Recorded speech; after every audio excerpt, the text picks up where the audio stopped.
either a brand new laptop tablet. Cool. Call I hear. Then tell them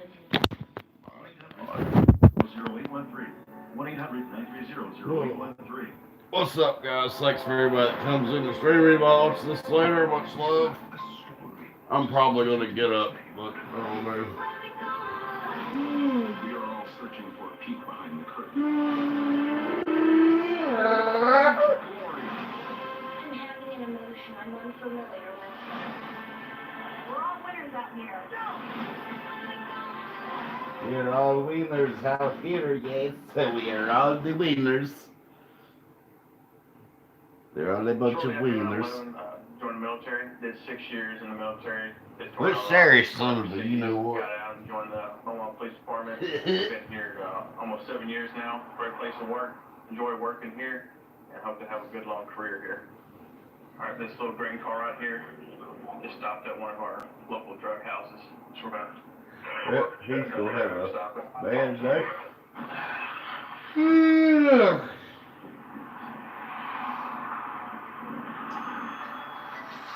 Ding dong, Jackson ding. Hall, please share your driver's license and insurance, ma'am. Can you quit reaching down there and just leave your hands in your lap, please? Thank you. Yeah, you have your ID with you, sir? Okay. How do y'all know each other? How long y'all been married? 2 years. Y'all live in Timberlake? I actually been asleep. I just woke up early. What's his name? Okay, here, close your door, sir. Okay, so who do you guys know at that house back there? One of my friends, his name's K-Roo. K-Roo? So y'all went over there to tell K-Roo hi?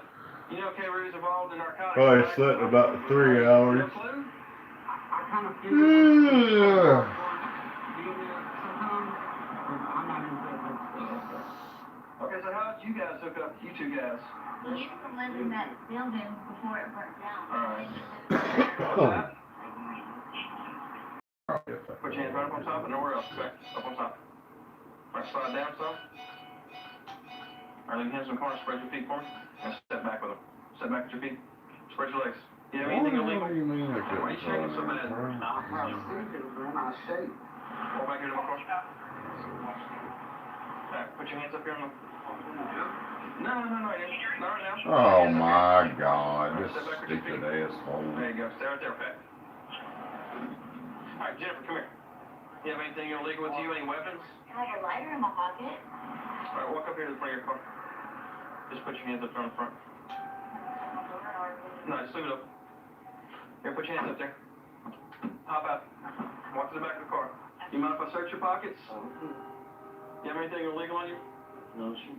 So who did you go up there and talk to? This fuck damn I saw phone. you out of the car, fooling with a bike and stuff. Who did you talk to? Sign in, stupid damn thing. Did you buy anything while you were there? No, shoot. Have you ever smoked crack before? No, shoot. He's a lie. Take his ass to jail.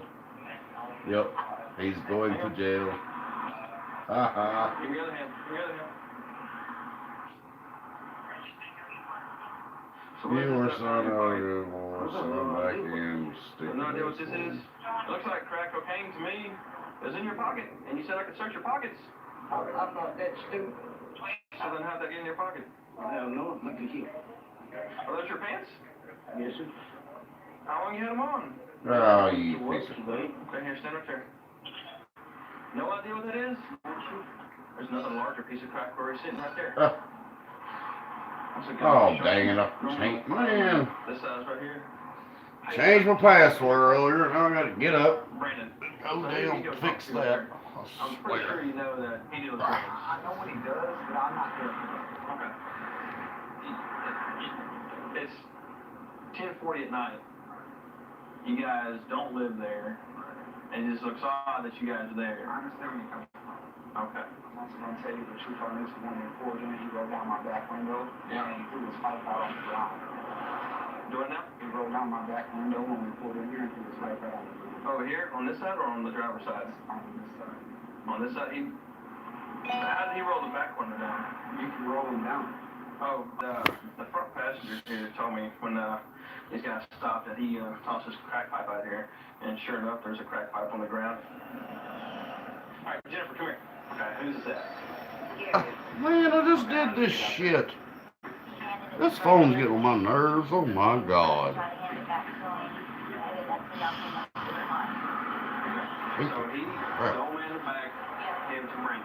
yeah. And Brandon said, nah, and he tried to hand it back, but by that time, y'all were already coming Okay, back. so how did it end up outside? I guess it's, He didn't get it back to the old man and Brandon threw it out there? no. When Brandon tried to hand it back to him, y'all were coming out to the car, but it was his. It was in the back seat. Alright, hang on here. Oh, I had to re-sign in on my stupid Your phone. version and your wife's version are different. My guess is you guys want to smoke some drugs, picked up Gary, he went over there, he bought it for you, and you guys were going to go smoke it somewhere. That was not us. Oh, yeah. Just saying that there's I think I went to bed about 2, woke back up at 5. drugs are Gary's, he's going to jail for them. And I'm wide ass awake now. I understand that, okay? I'm just saying, what I'm thinking is that you guys decided to go over here, smoke it together. That's my theory. But you got drugs on him. He's going to jail tonight. You could be easily sitting there with him if I see it again. All right? Stay right there, okay? All right, so look, Gary, was it your idea to go over there and buy the drugs? Pretty sure the paraphernalia was Brandon's, okay?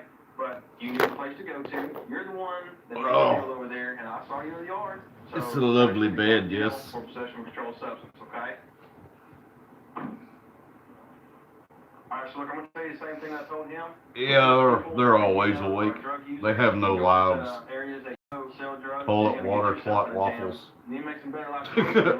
We're going to leave with this life to try to upset his feelings. Losers. Go make a video. Stop disliking mine. You son of a, you know what you are. That's alright. I've only been getting one toilet water person here lately. So they're very, very pitiful. Out of over thousands of people, we got one hater. So that means they got the problem. I don't think people know what love really looks like. It's a damn pitiful crying shame. Obstacles along the way. People have no ambition. Shapes the Losers. You want God to blow your mind? Be available to Him. Loser. Dislike my video. May karma take a crap on your waffles. I found her. I tried to save her. So you're saying Eric didn't kill his mother? The devil? Oh God, I wish I could get out and sleep for a little while. End up taking a nap at lunchtime. Oh, this new blanket stuff was good.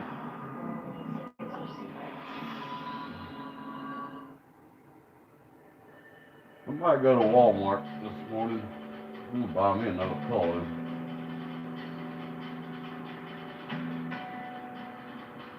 And I don't know if they have any or not, but I'm thinking about looking at steering wheels for the PS4. If they have any, they never really have them, but that would be cool. I've been wanting one. They don't cost too much. Attention. Might be something I have to wait and get at GameStop or Make the difficult decision to place loved ones in nursing order homes at and one. long-term I don't care know. facilities. They might trust these facilities to provide a safe environment and quality care for their residents. But I don't know, but it thank is everybody important to know that's the warning came by. signs I of appreciate potential it. nursing home abuse and neglect, which may help to ensure your loved ones are receiving proper care. Some of the warning signs may be broken bones, unexplained bruises, skin tears, bed sores, dehydration, and malnutrition. If you suspect a loved one is suffering abuse or neglect in a nursing home or long-term care facility, you can report it immediately for investigation and may want to speak with an attorney to try We're and gonna see the protect their sun rights. Call come up. Buckalaw Law today for a free legal consultation at 1-800-934-8153. Again, that's 1-800-934-8153. I'm a non-attorney spokesperson. Here's an important message from the Diabetes Solution Center. Diabetics understand all too well the pain of pricking your fingers, but now by wearing a small remote device called a continuous glucose monitor, or CGM, you can immediately reduce your pain. It's easy to use and helps you make more accurate diabetes treatment decisions. If you are testing your blood sugar 4 or more times daily, Injecting insulin 3 or more times daily. I'm telling you, the day I go around leaving dislikes on people's video is, oh God, that's the end of it for me. I ain't got nothing better to do than that. That's it. I give up.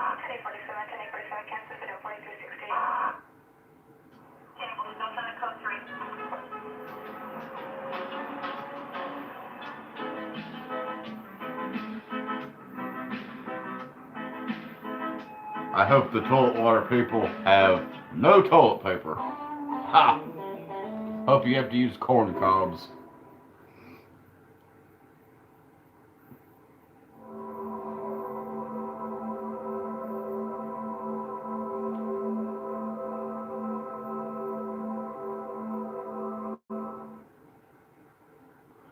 Yeah, you got that right, Camden.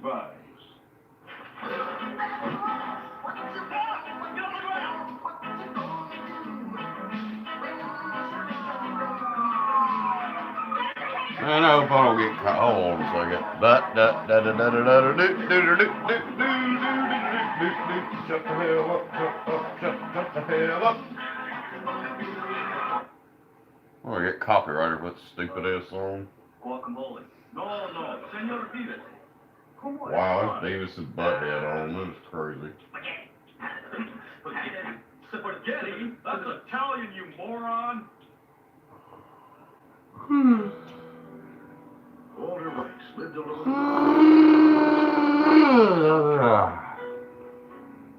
No one ever came calling.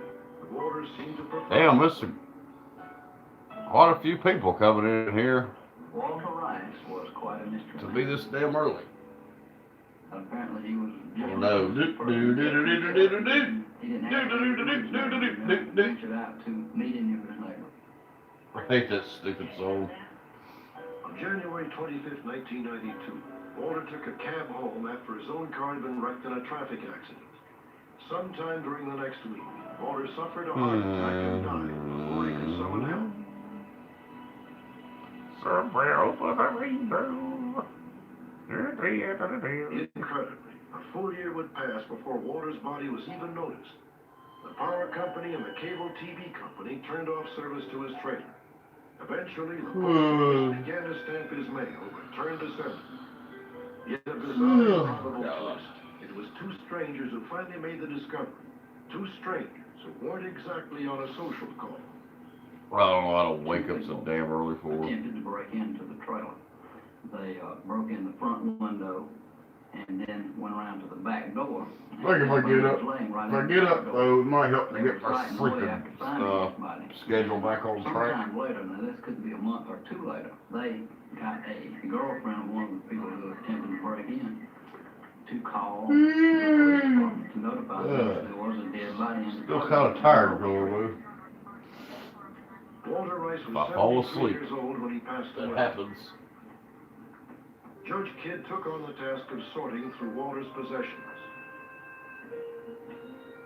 I started looking through his papers, all of his effects in his trailer, to hopefully find something that would lead me to a relative. I spent some time on it every day. I became almost obsessed with it. It's been very frustrating not being able to find a relative when at first I thought it'd be so easy. Initially, I didn't expect to find anything of value, but after searching through Walter Rice's personal effects papers, bank papers, I found him to have an estate of approximately $140,000. That includes his lot and trailer. The judge began to piece together the few known facts of Walter's life. Pay stubs showed that from 1973 to 1983, Walter worked as a cook at the Griswold Inn near Essex, Connecticut. Mr. Rice, you know what tonight is, don't you? Yes, I know what tonight is. Saturday night. During those 10 years, Walter lived virtually without expense in a dorm for hotel employees. And authorities believe this arrangement allowed him to amass a small fortune in spite of his modest wage. Surprisingly, none of Walter's co-workers could tell Judge Kidd very much about it, though they had worked side by side for a decade. It was interesting. I found in his personal effects indications that he had been to 2 different hospitals, a hospital in Augusta and also in Abbeville. On the hospital forms, Walter listed in the East Jane as next of kin. However, the name Jane Rice appears in no other official records. At the Abbeville Hospital, Walter listed a James Edwards, but Edwards has proven to be a neighbor, not a relative.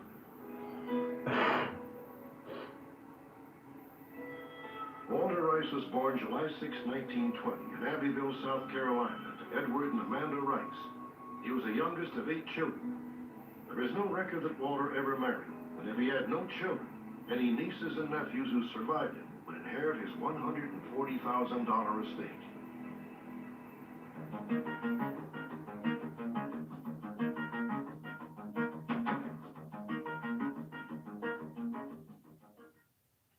When we return, a school teacher is asked to testify against an accused auto thief, but just before the trial, he disappears without a trace.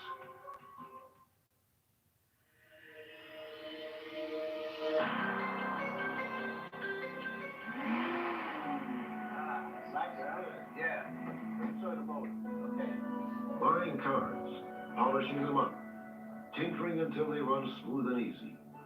Cars with a Passion of Oliver Munson, a school teacher from Baltimore, Maryland. In January of 1983, Oliver acquired the car of his dreams, a fully loaded that's that right, Camden. Yeah. I will take all of it they got. They can dislike as much as they want. Oliver had no idea that Dennis Watson, the man who sold him the car, was the ringleader of a sophisticated car theft operation. Oliver's new 240Z had been stolen 2 months Nice joy. Yeah. All right. Yeah. Listen, if you have any problem with it over the next week or 2, couple weeks, you give me a call, you bring it over to the shop, I'll take care of it for you. Okay.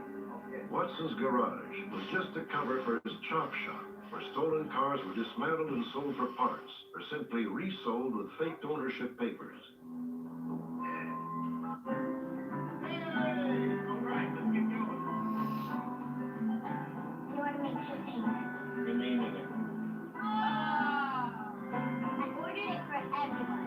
Yep, got that right. To help bring our family together. Even though we're generations. You got that right. I would not care. The 3-row Subaru Ascent. Where's the grandma, everybody? Love. It's what makes a Subaru. Grab your board and jump The more in. toilet water people, the more merrier. Time to hang 10 with the gnarliest surf action on the planet. Drop in and catch a wave with Pluto TV Surf.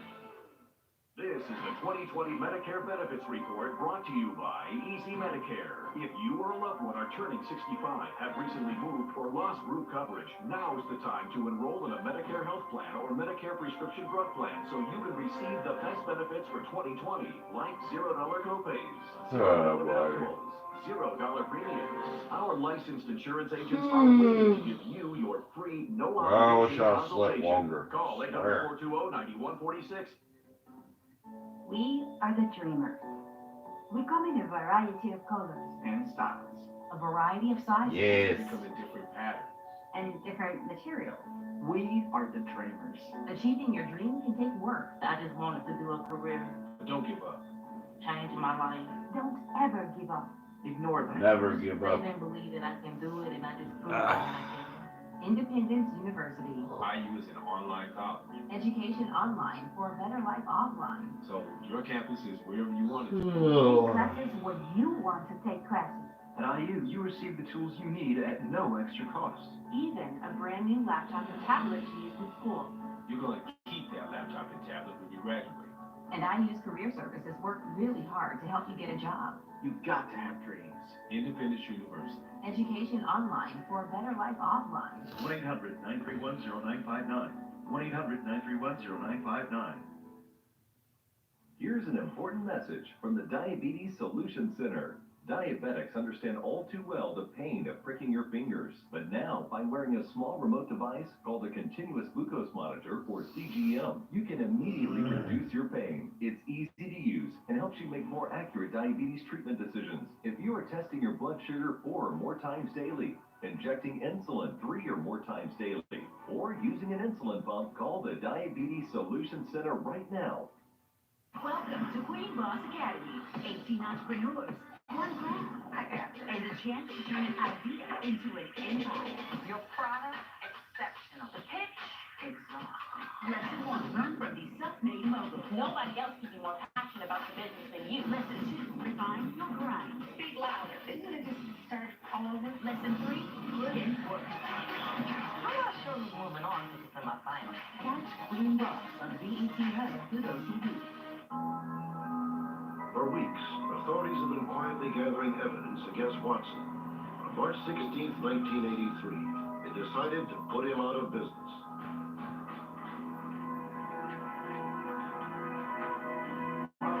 Thank God, that's a lot of dislikes. I wish I could get that one.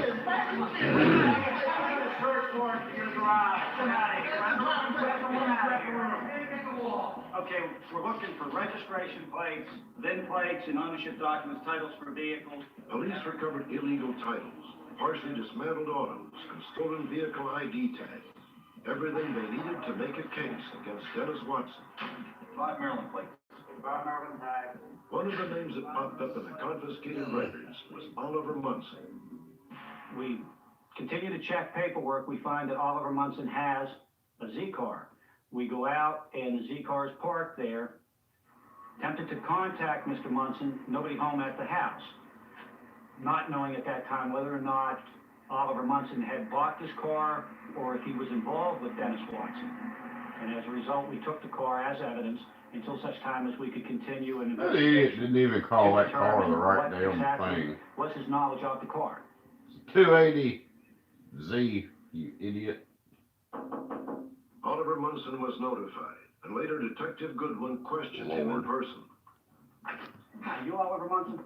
Yeah. I'm Detective Goodwin with Baltimore Police Auto Theft Unit. You guys took my car. What, did I have tickets or something? No, sir. The car was stolen. A stolen vehicle. Oh, no, I paid for the car. How much did you pay for the car? $1,200 and some trades. Who did you buy the car from? Dennis Watson. Dennis Watson? Do you know this Dennis Watson, or have you ever dealt with him before? No, I never met him before. My feeling was at that time, and still is, that he had bought the car, he thinking that the car was, in fact, a legitimate car. So I have to go to court? Yes, sir. You will have to go to court and testify to the fact of how you got the car. According to Detective Goodwin, Oliver was nervous about testifying, but agreed, knowing that he really had no choice. If you have any questions, you can call me, okay?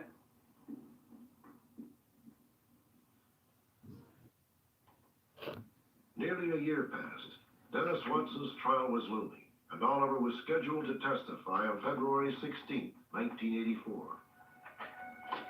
3 days before the trial, Oliver was seen just before he left for work at around 8 a.m. Oliver turned onto Orpington Road and simply vanished.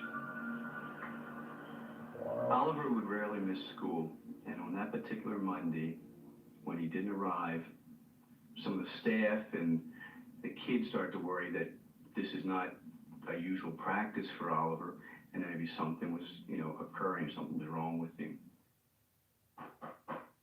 Oliver's brother James telephoned through the night, but got no answer.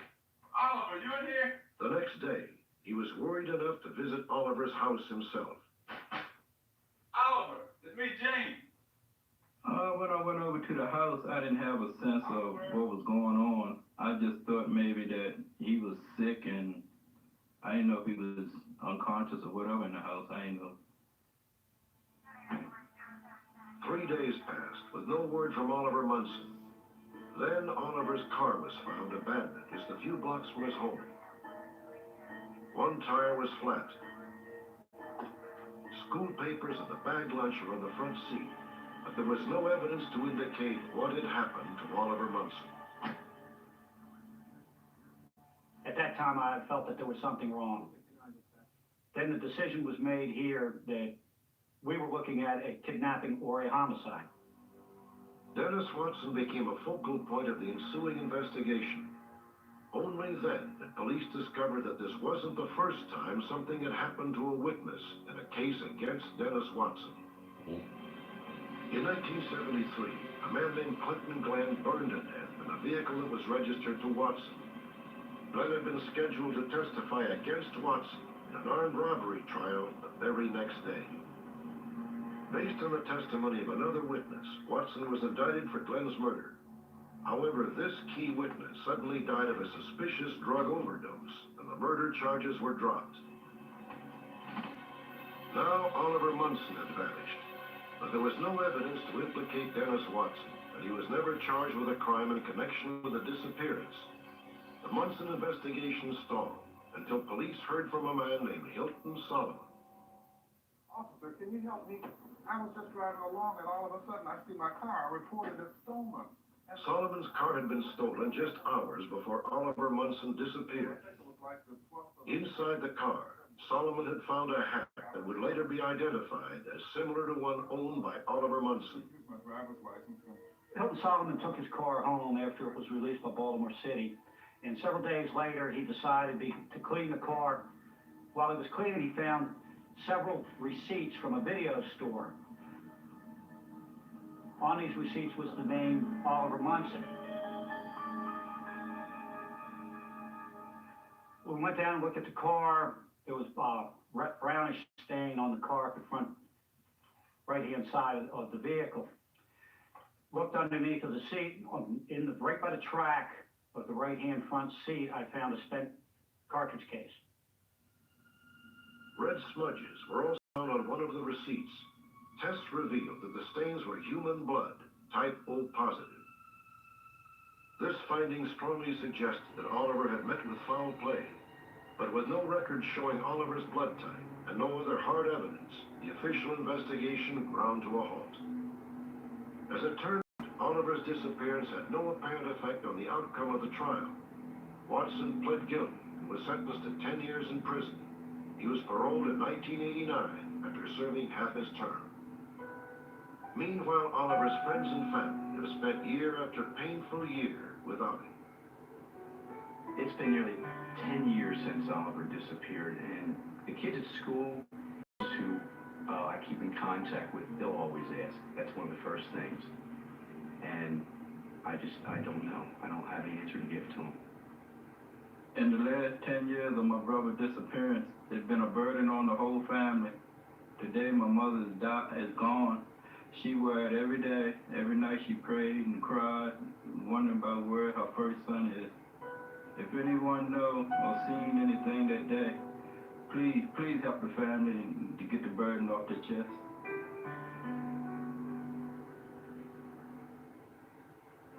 Next, a woman who was given up for adoption more than 50 years ago needs your help to find her birth mother.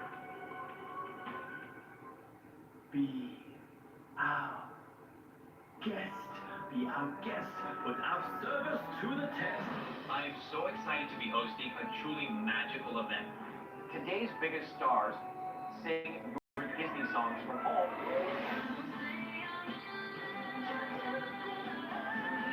And you're invited to join the fun. The Disney Family Sing-Along, tonight, 8/7 Central on ABC. Are you ready? The heart of the South is back. Prepare to be shocked. I was kidnapped, but I didn't want to die. Betrayal. Lie after lie. Secrets. Heartbreak. Now that they're talking all the way up, it's all on the line. I'm about that life. Atlanta City of Fall. Watch Love and Hip Hop Atlanta on the VH1 channel on Pluto TV. And watch new episodes Mondays at 8. Weather Nation. We actually were able to confirm 40 that tornado was a radar. Which brings it into downtown Dallas. Time for some Weather Nation to get the latest update on this winter storm. Weather. It's what we do.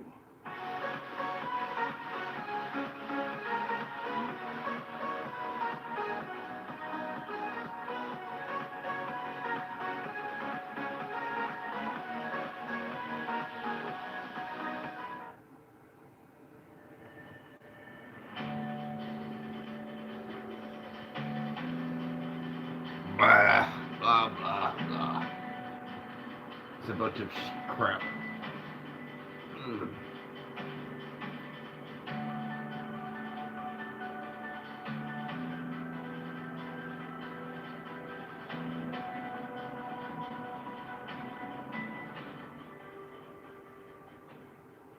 Hey, Pluto, it's FGTV Duddy, and I'm letting you know that you need to turn on Channel 698, the Roblox Gameplay channel, to watch all the best FGTV Roblox episodes this weekend only.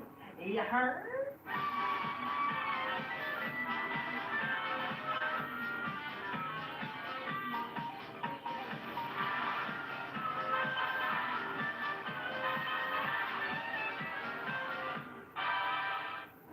Dental insurance. Many employers don't offer it. Medicare doesn't include it. And people who work for themselves often don't consider it. But with Humana, you can still have it, starting at just $17 a month. That's less than 60 cents a day. Call Humana now at the number on your screen for a free quote. With the Humana dental plan, you'll get 100% coverage for in-network preventive care, such as oral exams, cleanings, and x-rays. Plus, you'll save on fillings, crowns, and other dental procedures. And you can't be turned down because of age or pre-existing conditions. With a large network of dentists and specialists, and a variety of affordable plans, you're sure to find one to fit your family's needs and budget. Plus, Humana has vision plans too, with coverage for exams, eyeglasses, and more. How much could you save? There's a quick, easy way to find out. Call Humana now at the number on your screen for a free quote. And discover the coverage you need at a price that'll make you smile.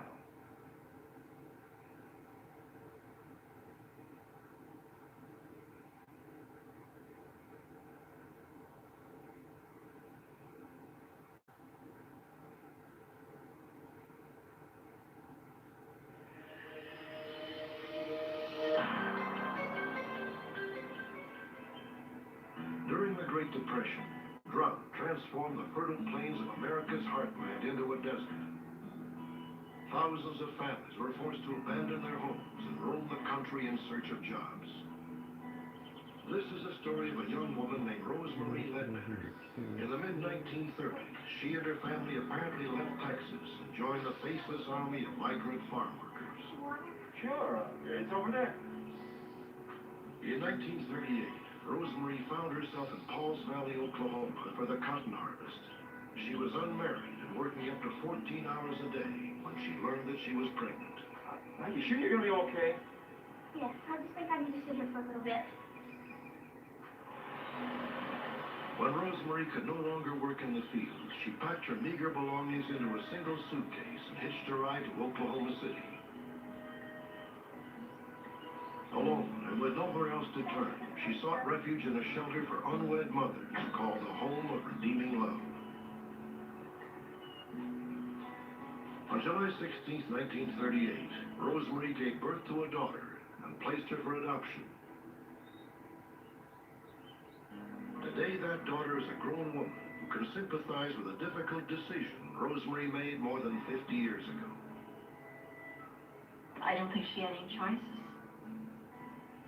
And I thank her for thinking of me. And I had parents that adopted me that I know they also thanked her. In August of 1991, Meredith Atkinson, accompanied by her husband, returned to the place of her birth, looking for information about her biological mother. I have many relatives that say, why are you trying to find out? Your parents loved you. And I said, I know this, but it has nothing to do with them loving me. I need to find out for my own sake. Meredith had grown up in Oklahoma and Kansas, an only child, doted upon by warm and loving parents. She never got the slightest hint that there was anything unusual about her background until 1990, when a relative revealed that Meredith had been adopted. Meredith immediately tracked down her original birth certificate. She learned that the name given to her at birth was Mary Ann Ledbetter. Her father was listed as unknown. Her mother's name was Rosemarie Ledbetter. Meredith, I'd like for you to keep in mind that with adoption, confidentiality is always very important. Many In Oklahoma, Meredith was told the state laws prevented the opening of adoption files. So today I'm The going to social worker did provide Meredith with limited information. I believe it can give you a good feel for your birth mother. I found out that my mother was of Irish and German descent. I found out that she had one sister and 4 brothers. They were field workers. They had to move and fall of crops, just trying to get by. And I thought about this. I could see her life and how rough it was. And it hurt me to think that she maybe had a life like this. You may need it after you see the surprise we got from Oklahoma today. Oh. Meredith and her husband returned to their home in Arizona to continue the search.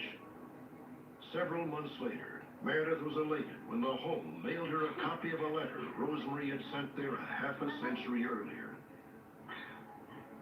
Sunday, August the 25th, 1940. Dear Madame, I have been wanting to write sooner, but have never got around to it. I'm introducing myself. I'm Rose Marie Ledbetter. I was with you all in 1938. My baby girl, Marianne, was born July 16th, 1938. I wonder by any chance if you could send me a picture of my baby girl. I would not ask or wish for anything more. I would appreciate it very much. Thank you, Miss Rose Marie Ledbetter. I knew then that Damn, my that's mother sad. was interested in me. She had been thinking of me even after I was born. I would like to be able to look at her and tell her, Mother, I understand. I know you had to do what was best for you, and that I'd like to know you. I'd like to get to know you. As a direct result of our broadcast, a private investigator named Glenda Allen contacted Meredith and volunteered to take on the search. Just 1 month later, Meredith received the exciting news. Her mother, 78-year-old Rosemary Lutmer, had been found. Though she's been in failing health for several years, Rosemary was anxious to see her long-lost daughter. In September of 1994, Meredith and her 2 children traveled from Arizona to Canute, Oklahoma for the much-anticipated reunion. Hi there, Walter. Glad to know you, Walter. Meredith's Uncle Walter, Rosemary's brother, answered the door. And is this Rose? Hi, Rose. Yes. I'm Mary Ann. Hello, Mary Ann. I'm so tickled. I think that finding my mother and seeing her and her family has brought closure to my life. I needed this. You're even a great grandma. Do you know that? Sure. Yeah. Yeah, I'm just tickled to death she's here. Yeah, I just wish we was closer together. We could visit a little more often, you know, but I plan to go through there and visit her in Arizona when I go to see my brothers, you know, that way. Be kind of on the way up there. Might be a little out of the way, but it'd be worth it.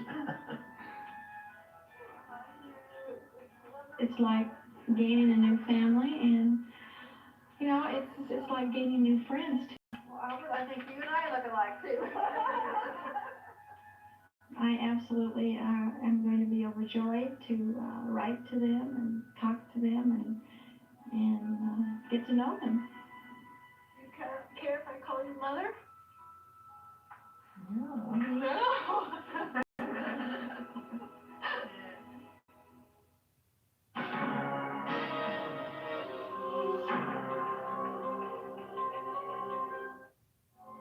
week on Unsolved Mysteries. In 1992, 18-year-old Andre Jones, the son of a local civil rights worker, was arrested at a routine police checkpoint in Brandon, Mississippi. Within 36 hours, Andre's parents were informed that he had been found hung in the shower stall of his jail cell. The death was ruled a suicide, but Andre Jones's family believes he was murdered. More than 60 years ago, a pair of prospectors in Wyoming happened upon the mummified remains of a tiny human being. X-rays later revealed what appears to be a fully developed skeleton just 17 inches tall. For some, the mummy was proof that a legendary race of supernatural beings known as the Little People actually existed. The skeptics, however, are far from convinced. Join me next time for another intriguing edition of Unsolved Mysteries.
This program is about unsolved mysteries.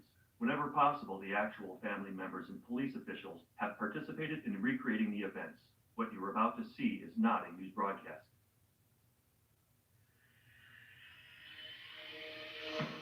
In the early 1930s, two amateur prospectors in Wyoming chanced upon a baffling curiosity: the mummified remains of a tiny ancient human being. X-rays revealed what appeared to be a fully developed skeleton just 17 inches tall, about the height of a coffee table. Could the artifact be evidence that a mythological race of supernatural beings known as the Little People actually existed?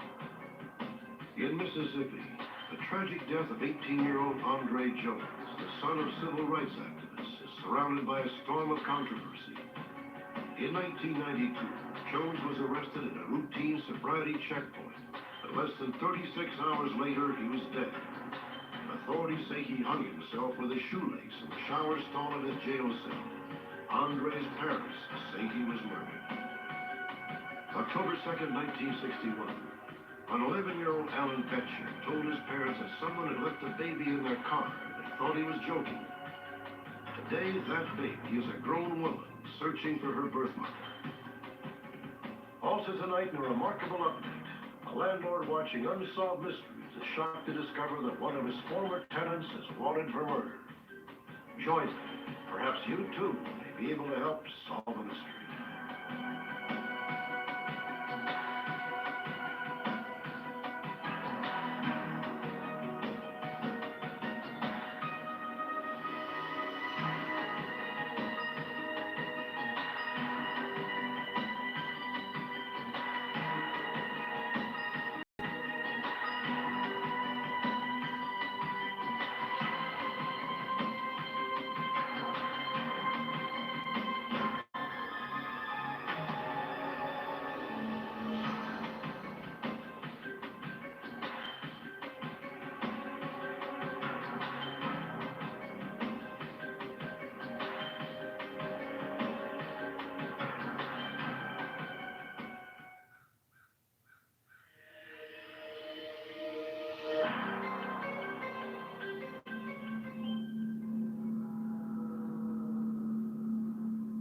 The American West, a magical land with a rich and colorful past.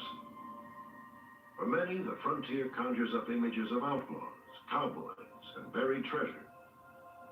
But for Native Americans, this is ancient ground, steeped in a history which defies conventional beliefs and logic.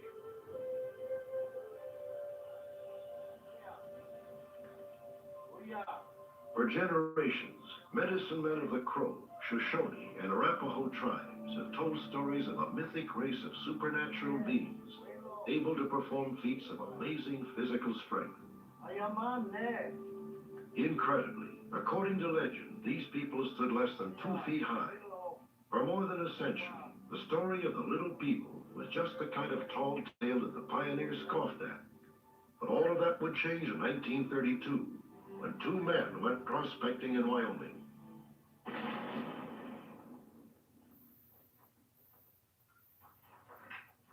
Cecil Main and Frank Carr were 2 amateur gold prospectors. And they're in the Pedro Mountains, which is right along the short Pathfinder Reservoir, about the center of the state. At the back of the cave, Cecil Main and Frank Carr made an extraordinary discovery. What's that? What? Here. Perched on a rocky ledge was a small figure, just 6 inches high, mummified in a sitting position. They'd never seen anything like that before and would have no idea what it was, except that they knew it was probably worth taking out. Several days later, Cecil Main returned to the cave alone. Paying no heed to the notion that the cave was a sacred Indian burial site, Main snatched the mysterious mummy. It has been an object of great controversy and mystery ever since. Over the years, the mummy has come into the possession of a number of different people.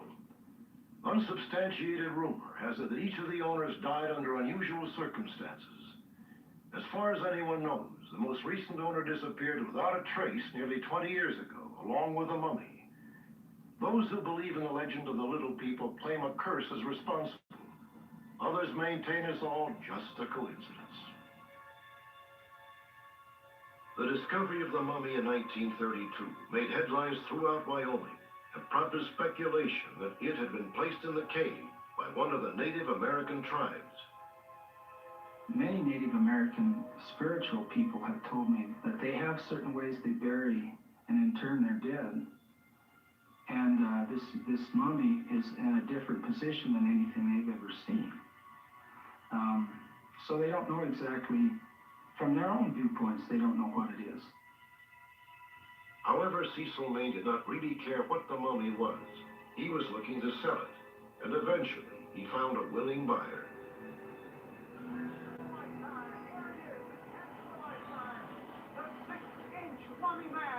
In 1934, an insurance salesman named Homer Sherrill bought the mummy for $25 and took it on the road.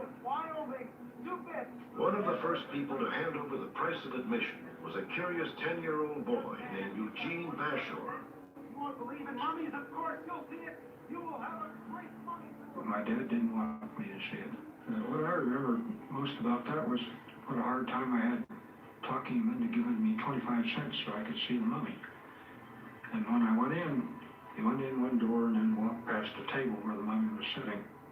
There was a guard there, and then out another door, and they moved you right by. You didn't get to look at it very long. It was about 6.5 inches high seated, and standing it would have been about 17 inches high. The mummy had brown skin and a flattened skull, with wisps of gray hair protruding from the back of the head. Although the mummy was seen by hundreds of people over the next 10 years, no serious scientific analysis was undertaken until 1950. Mr. Goodman? By then, the mummy had fallen into the hands of a used car dealer named Ivan Goodman. What do you have to show me? Goodman took the relic to Dr. Paul Martin at the Chicago Museum of Natural History for an analysis.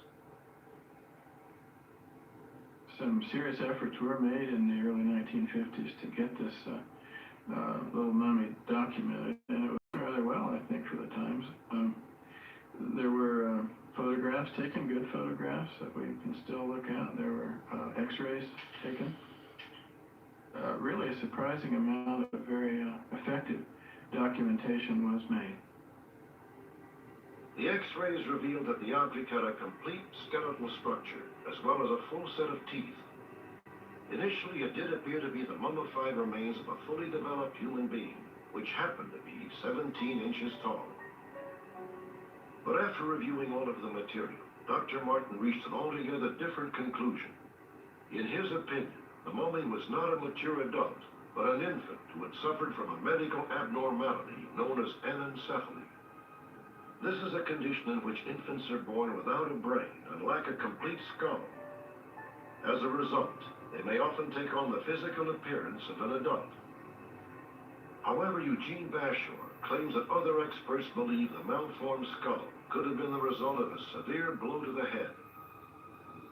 Some of the people I interviewed that were experts, doctors, radiologists, said there are pieces of skull in the scalp that's hanging down like it was beat down and it's a result of trauma, injury. Eugene Bashore further states that the scientists he spoke with believe the mummy had other adult characteristics. It also has a full set of teeth, quite prominent teeth, and infants would show two sets of undeveloped teeth still up in the jaws. These have descended and there's no other teeth above them, like a baby or a young person would have. Dr. George Gill still disagrees. Yeah, all the physicians and physical anthropologists that I know of who I've ever looked at, that I've been able to verify, to actually talk to them, have said that it's some type of infant and it looks to them to be an anencephalic human infant. Oh, I certainly am going to do everything I can to prove that. In October of 1950, Ivan Goodman loaned the find to Dr. Leonard Wadler, curator of a New York museum. I'm going to trust him with you, Doc. You take good care of him. Oh, don't worry. He's in good hands. You take care, sir. I shall. Goodman felt there was a fortune to be made if Wadler could prove that the mummy was a North American relative of the Pygmies, a race of people in Africa and Asia who stand 4 to 5 feet in height. Unfortunately, Ivan Goodman died of a sudden stroke before the theory was proven, and Wadler kept the mummy.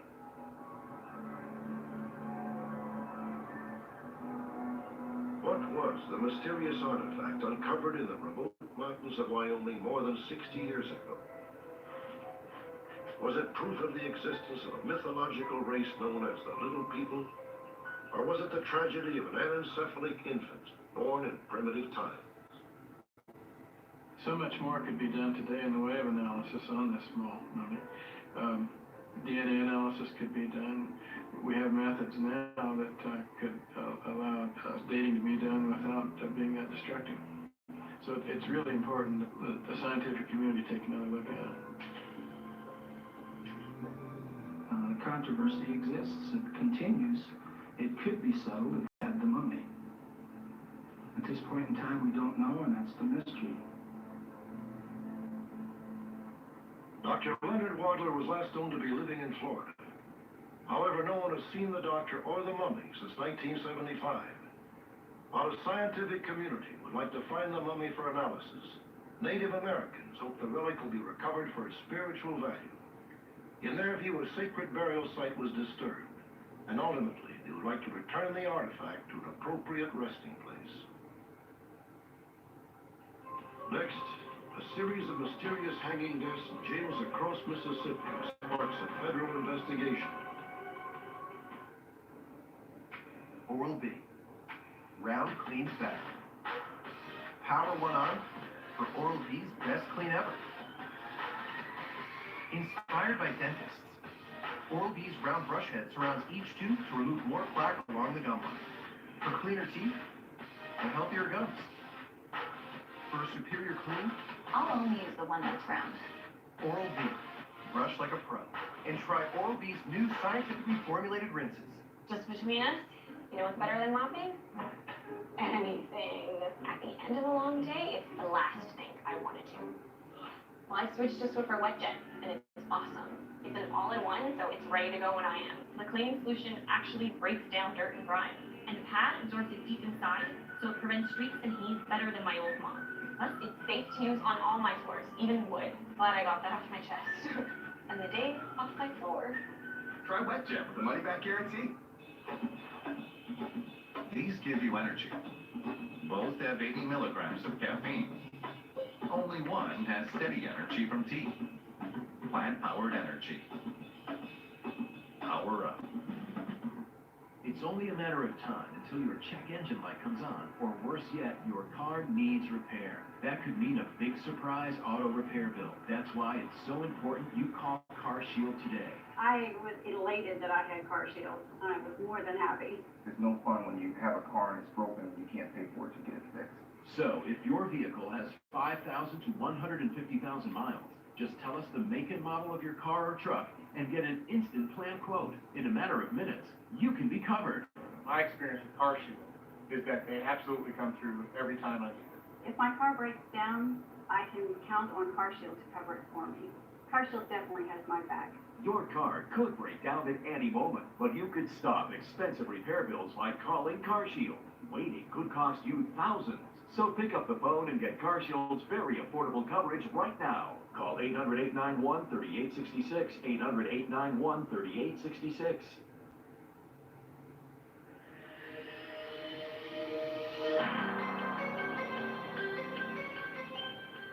Tonight there's a scandal brewing in Mississippi. A scandal which has prompted Attorney General Janet Reno to order an investigation by the Justice Department. Over the past 5 years, no fewer than 48 inmates in Mississippi jails, half of them black, half of them white, have died under mysterious circumstances.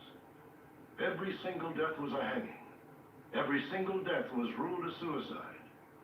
This is a story of one Mississippi hanging.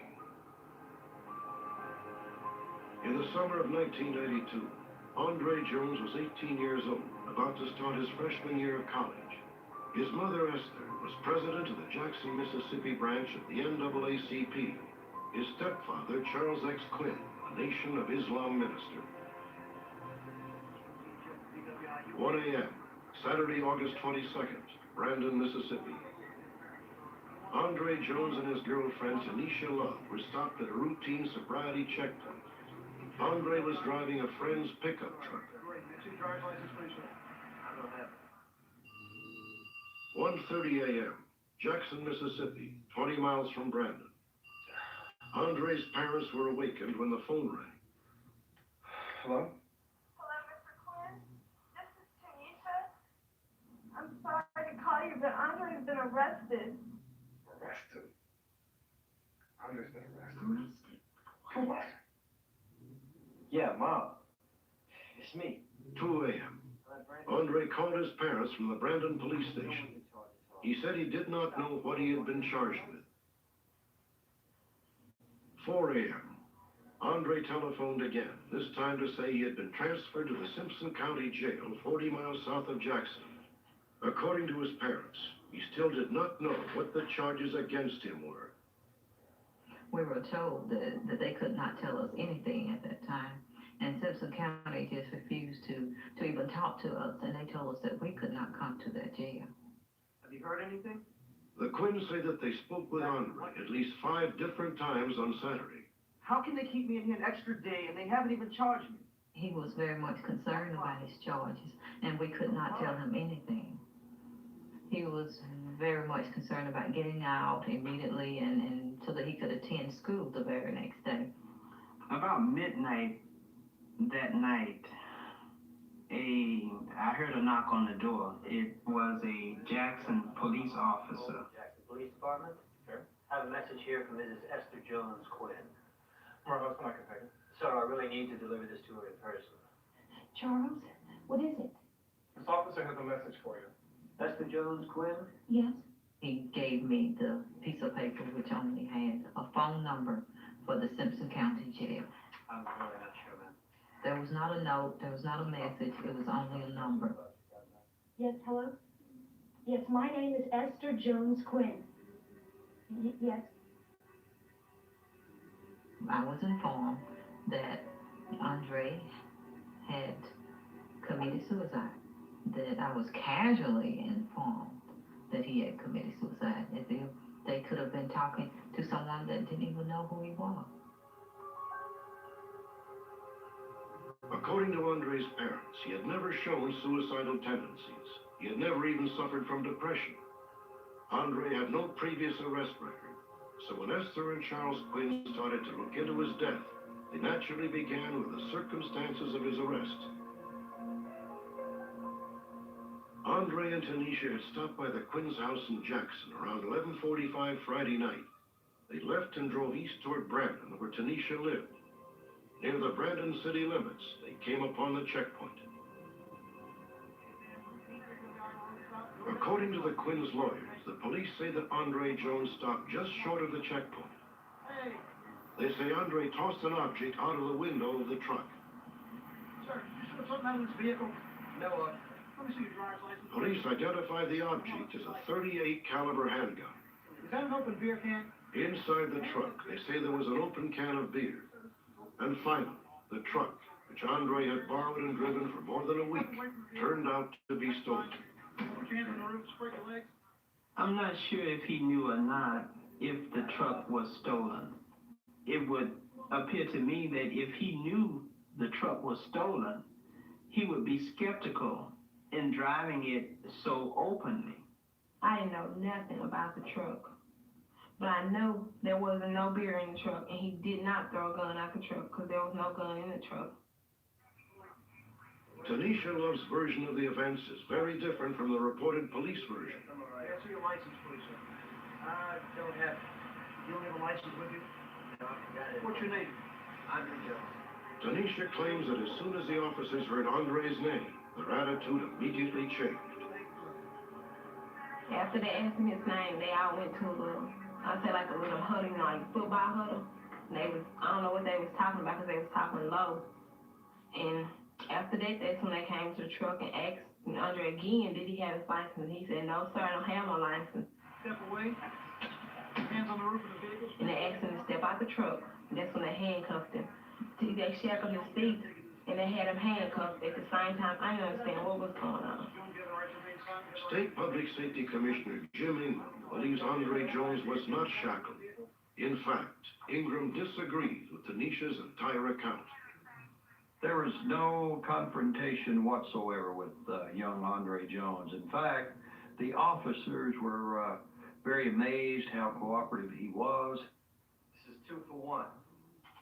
According to Commissioner Ingram, Andre was so cooperative at the Brandon Police Department that he admitted being in a gang and even showed the police gang hand signals which they photographed. He posed for photographs with different sign signals indicating how gangs make statements by signs. It was a very cooperative attitude on both sides. The officers have indicated they really were impressed with this young man. Montel was very independent and a very intelligent young man with strong aspirations. And he had no need or no desire to become involved within a gang. Despite repeated requests, copies of the alleged photos of Andre illustrating gang signals have not been made available to Unsolved Mysteries or to Andre's family.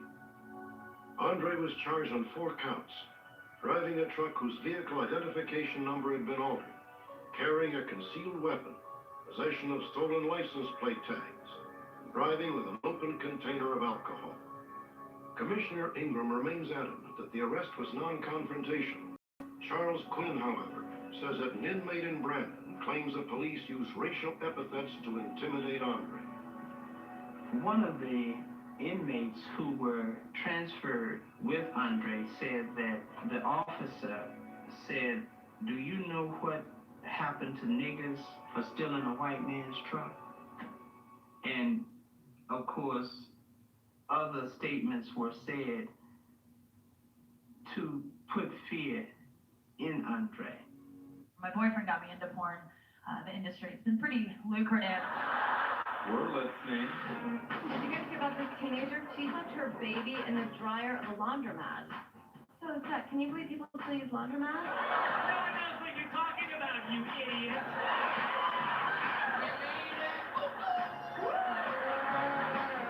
Easy. All the best Comedy Central stand-up is on Pluto TV. Keep an eye out for it. I think it's going to be very popular. Man's best friend is taking over Pluto TV with an all-new channel that's going for the dogs. every hour of every day. Dogs 24/7 on Pluto TV. Are you over 50? Would you like to get up to 33% more income in retirement? Then call now for this free book, Annuity Do's and Don'ts for Baby Boomers. This free book reveals little-known secrets about annuity strategies that will help you make the right choices before buying an annuity. Call right now for your free book, and as a bonus, we'll also throw in a free annuity rate report. Both absolutely free. We're calling Annuity General today. Call 800-660-8287. From Universal Studios, Hollywood, the Samuel Goldwyn Company presents American Gladiators. Selected from a nationwide search, 20 men and women have come to Hollywood to challenge our force of American gladiators for a single honor, to become American Gladiators champions.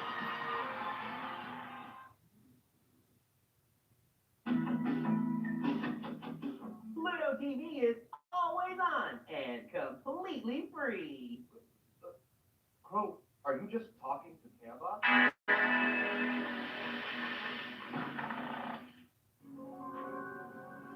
At approximately 4 a.m. on Saturday, Andre was transferred from Brandon to the Simpson County Jail 35 miles away. The Simpson County facility had a reputation as a dangerous jail. This is a rough diagram of the cell into which Andre Jones was transferred. 12 other inmates were being held in the narrow L-shaped space. A dimly lit corridor next to the cell led to a toilet and the shower stall where Andre's body was found. One of the inmates came forward and said, "Hey, this guy sure been in the shower for a long time." One of the men walked back and said they found a young man hanging by a shoelace, and the shower still running. And that's when they called for the guards, and immediately they unlocked the cell and took him down. Authorities state that Andre Jones had hung himself with his own shoelace. They say Andre tied the shoelace to an iron grate above the shower head. When Charles Quinn was allowed to visit the cell, he estimated the grate was approximately 8 feet above the floor. He would need someone to have held him up to do that. And he would have needed some type of stool to stand on. That's incorrect. The point of attachment of the... Dr. Stephen Hain, a state-approved pathologist to perform the autopsy, said investigators had demonstrated that it was possible for Andre to have hung himself unaided. That position was easily reached by a member of the sheriff's office who was acting as the decedent. Andre's parents also feel it is impossible that their son's body could have been supported simply by a lace from his running shoes. But Dr. Hain says the laces were tested by the manufacturer and their tensile strength was found sufficient. Less than a week after Andre's death, his parents hired an independent pathologist, Dr. James Bryant, to examine the remains and review the case. I think it's highly probable that he was strangled. Someone did this to him. In the usual case of a suicide by hanging, the ligature mark is along the side of the neck and doesn't go all the way around. It's in this fashion. Whereas in the case of Andre Jones, the ligature marking went along the side of the neck and all the way into the back and crisscrossed in this fashion. This suggests to me that someone had to come from behind and wrap the ligature around his neck. And then furthermore, there's no knot mark. The knot imprint area would be in the hairline, and the hairline would act as a buffer, no longer allowing for that imprint to be present on the upper back surface of the neck. No, Andre Jones' hair was cut short, and the crisscross marking was not in the hairline, and there were no knot marks anywhere else. Dr. Hain's autopsy report listed no evidence of bruising on Andre's neck or anywhere else on his body. Dr. Bryant's observations were different. He had some bruising under one of his eyes, and also he had some bruising on the shoulder of the same side. The bruising could have been right at the time that he died, or it could have been sometime during the day. But apparently he suffered some kind of blunt trauma sometime during the time he was in the jail. We were informed by one of the inmates that Andre was taken off that cell block and out of that jail. And when he was brought back in, he was brought back in a wheelchair. And that he was laid on the shower floor and the hanging scene was staged. My findings, based upon the evidence both at the scene as well as from the post-mortem examination, has been reviewed by many other authorities, including the Armed Forces Institute of Pathology, the Department of Justice, the U.S. Attorney's Office, as well as the Federal Bureau of Investigation, and by the Attorney General's Office of the State of Mississippi. And they are in concurrence with the findings that I made. There was really no... In March of 1993, a coalition of civil rights groups conducted hearings in Jackson, Mississippi. Both eyes was black. The right side of his eyelid. Those testifying included the families of over 100 jail inmates who had died under questionable circumstances. After 2 days of testimony, the U.S. Commission on Civil Rights recommended that the Justice Department open an investigation. 5 months later, Dr. Emily Ward, a specialist in forensic pathology, was named Mississippi Medical Examiner. Dr. Ward went over the autopsy report of Andre Jones, as well as autopsies of several other men who have died by hanging in Mississippi jail. I like to sleep a minute. I think that it's extremely unlikely that any of these deaths are anything other than suicide. All of the deaths have been investigated by not just one agency, but 1 or 2, or sometimes 3. And I think that although sometimes there may be questions that need to be answered related to the death, I don't think that it in any way affects whether or not the death is suicide or homicide. I would never believe that Andre committed suicide. I know my son was murdered. And the fact that his life was taken so cruelly and so abruptly makes me even more determined to see that he is vindicated.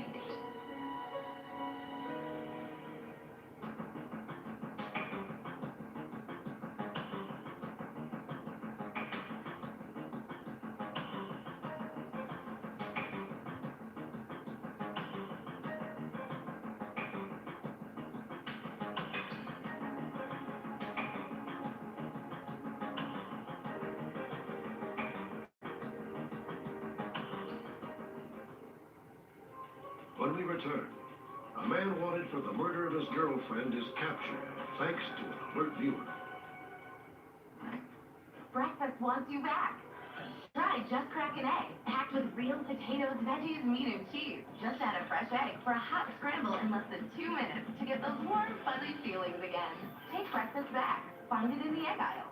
Tri-City Chrysler Dodge Jeep Ram is open and ready to serve all your automotive needs. We're following all guidelines and recommendations to maintain a safe and healthy environment for our customers and staff. To better serve you, Tri-City will pick up and deliver all vehicles for both sales and service. Drop off your vehicle day or night, so you don't have to wait at the dealership while your car is being serviced. Visit 14jeep.com to schedule service, or shop hundreds of new Chryslers, Dodges, Jeeps, and Rams. Tri-City Chrysler Dodge Jeep Ram. Pepsi invites you to join artists from all over the globe for one special night in. We are one world together at home, united in the fight against COVID-19. Tune in April 18th to participate in this historic global event. My time is spent, but so is my lawn. Now there's Scott's Thicker Lawn 3-in-1 solution with a soil improver, seed, and fertilizer for feed. Get everything you need for spring at Scotts.com. Order today. At 1-800-CONTACTS, we're here for Bianca, who'd rather get her contacts delivered. So we helped get her prescription and sent a fresh supply right to her home. Easy as that. For Bob, who's about to run out of contacts at 3 a.m. Don't worry, Bob. We're here to help with 24/7 customer service. And for Shauna, heroic master of the budget, there's our best price guarantee. At 1-800-CONTACTS, we've helped millions of customers with their contacts. Order now and get your brand shipped fast and free right to your door. Just call, click, or tap 1-800-CONTACTS. from Universal Studios, Hollywood, the Samuel Goldwyn Company presents American Gladiators. Selected from a nationwide search, 20 men and women have come to Hollywood to challenge our force of American gladiators for a single honor to become American Gladiators champions. Weather Nation. We actually were able to confirm for you that tornado with the radar. Which brings it into downtown Dallas. Saving some Weather Nation to get the latest update on this winter storm. Weather is what we do. I really am sorry for all that you've been through, and I'm so sorry for things that have happened this way. And I appreciate that. It was really hard for you to apologize. I understand that, and I really do appreciate it. But the only thing really that there is to do is to forgive and forget. So I really do. I want to forgive you, and I want to forget you. Watch every episode of the OG Hills on MTV The Hills, Pluto TV. Truckers with big rig heat. Every day is something to fix. I ain't been able to get ahead of my bill. Get a big time overhaul on CMT Pluto TV. Oh, ladies, look. This is mine. That's yours, buddy. To the fix, Trick My Car on CMT Pluto TV.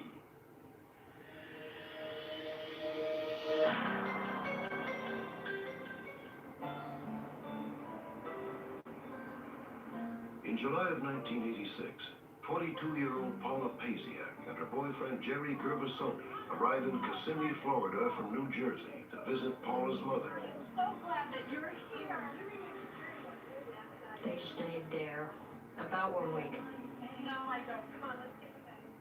Paula was as happy as a lark. The two of them were. I mean, they were very together. They were just happy-go-lucky. So do you guys have any plans for tomorrow or what? Paula and Jerry had arrived on a Wednesday. On Sunday night, they said their goodbyes. They told Barbara they would be leaving early the next day to visit another part of Florida.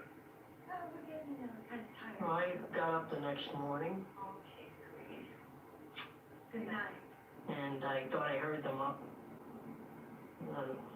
I didn't know whether they were or not, so I didn't bother to say goodbye.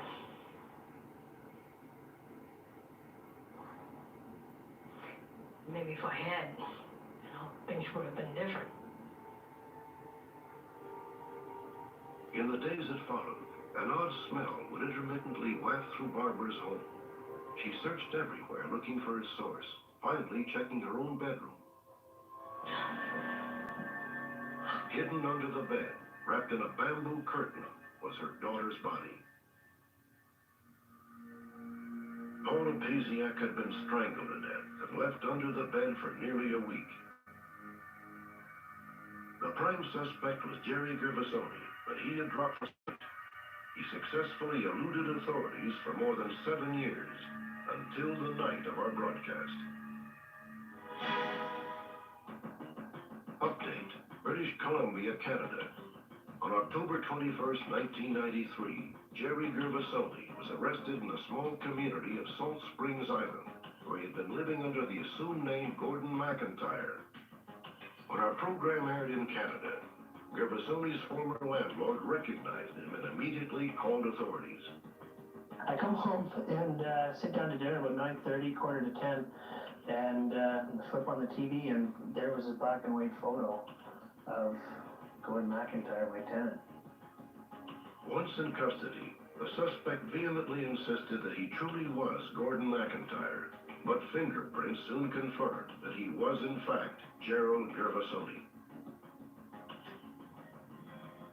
At the local airport, Gervasoni tried to avoid photographers as he was hustled onto a waiting airplane. He was then flown to a deportation hearing in Victoria, Canada. Gervasoni will be held there pending extradition to Florida, where he will face charges in the murder of Paula Pasiak.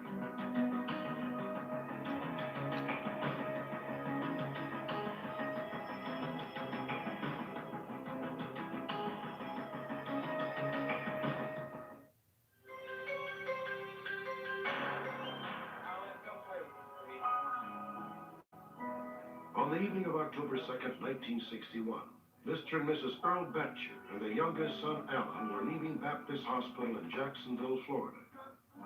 The Betchers had been visiting one of their other sons and could never have imagined the surprise that awaited them. Yeah, but I think it'll get better. Mom, there's a baby in the back of our car. Alan, that's not very funny. No, Mom, I'm serious. There's a baby in the car. Come on.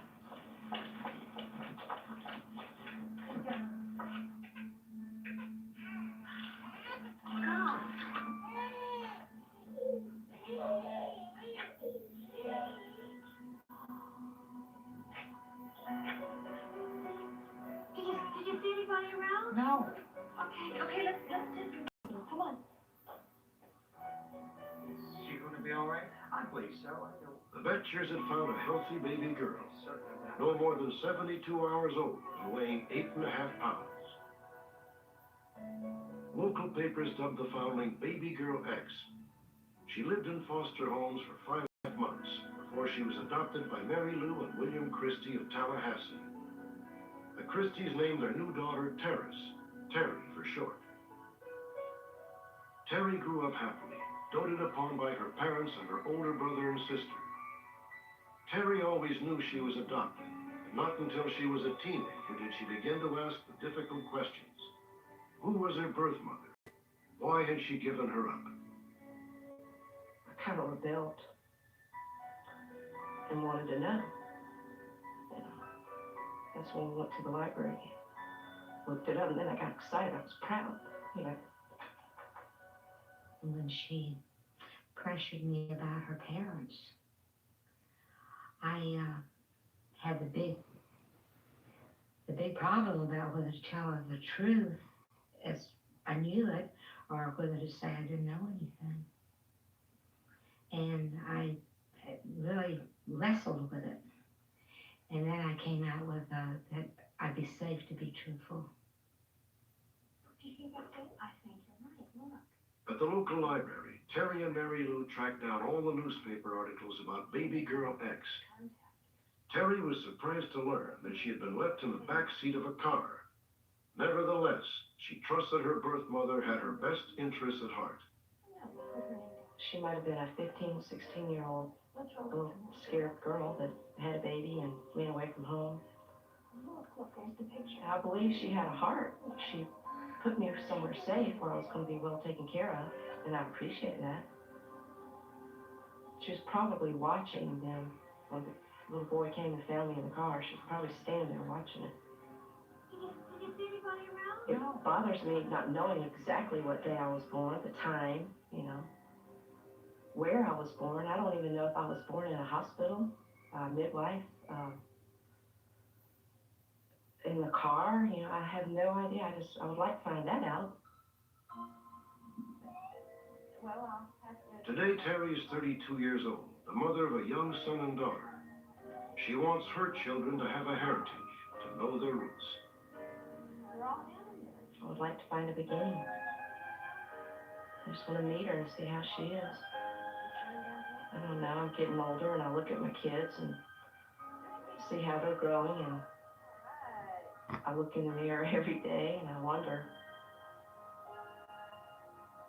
Thanks to our broadcast, Terry Christie Derby now knows the answers to all of her questions.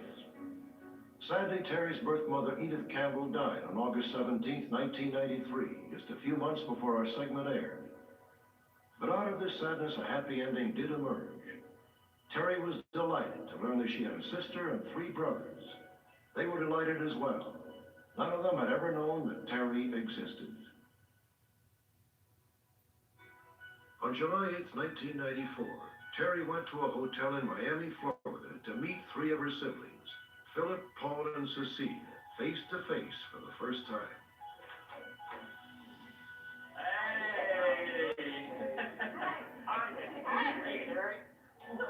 It was the neatest experience of my life. I walked in and there was everybody I wanted to see. Next to me giving birth to my own kids, this is the best thing that's ever happened to me. Best thing. my experience is that there's more of just a biological thing in a family. There's also a karmic, a sense of underlying destiny that lies underneath the whole thing. And this, I meet Terry, and it's like, she is my sister. I knew it right away, there's no doubt. At the reunion, Terry and her adopted mother finally saw a picture of Terry's biological mother, Edith Campbell. According to a family member, Edith had given Terry up only because of extreme financial desperation. Knowing what a loving person she was, she cared about nothing but her children her whole life, and I can only imagine the anguish that she went through when she decided to do this. They make me feel wanted. They make me feel like I'm not an outcast, like I kind of felt like I was in the past, but I can feel their vibes, love, whatever, It's kind of cool. The next day, Terry met her other brother, Chris, who had been called out of town on business on the day of the reunion. That's right, snuggle up, brothers and sisters. At last, the family circle is complete. Tri-City Chrysler Dodge Jeep Ram is open and ready to serve all your automotive needs. We're following all guidelines and recommendations to maintain a safe and healthy environment for our customers and staff.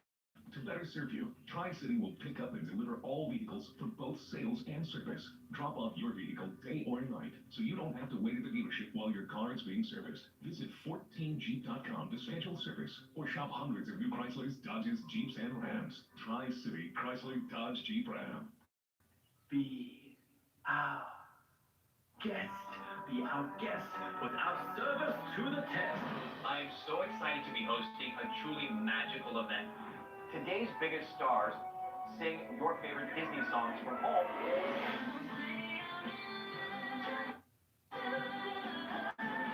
And you're invited to join the fun. The Disney Family Sing-Along, tonight, 8/7 Central on ABC. Look, isn't that Frank Thomas? Oh, the big birds. More like the big hunk. Wow, Frank Thomas. Hi, how's it going? Good. You look like you could still be playing. That's what I said. Well, I am feeling stronger and leaner. So, Frank, what's your secret? I discovered eugenics. I wish my husband did. It's easy. Just send a text. If you're a guy over 40, text 321321 and enter the word TEAM to get a complimentary bottle of award-winning Nugenix, the #1 selling free testosterone booster at GNC. Nugenix is a unique man-boosting formula powered by Testofen, a patented key ingredient clinically researched to help boost your free testosterone levels, to help you feel stronger, leaner, with more energy and drive, more passion too. Here, try a bottle. And trust me, she'll like it too. Text 321321 and enter TEAM to get a complimentary bottle of School Approved.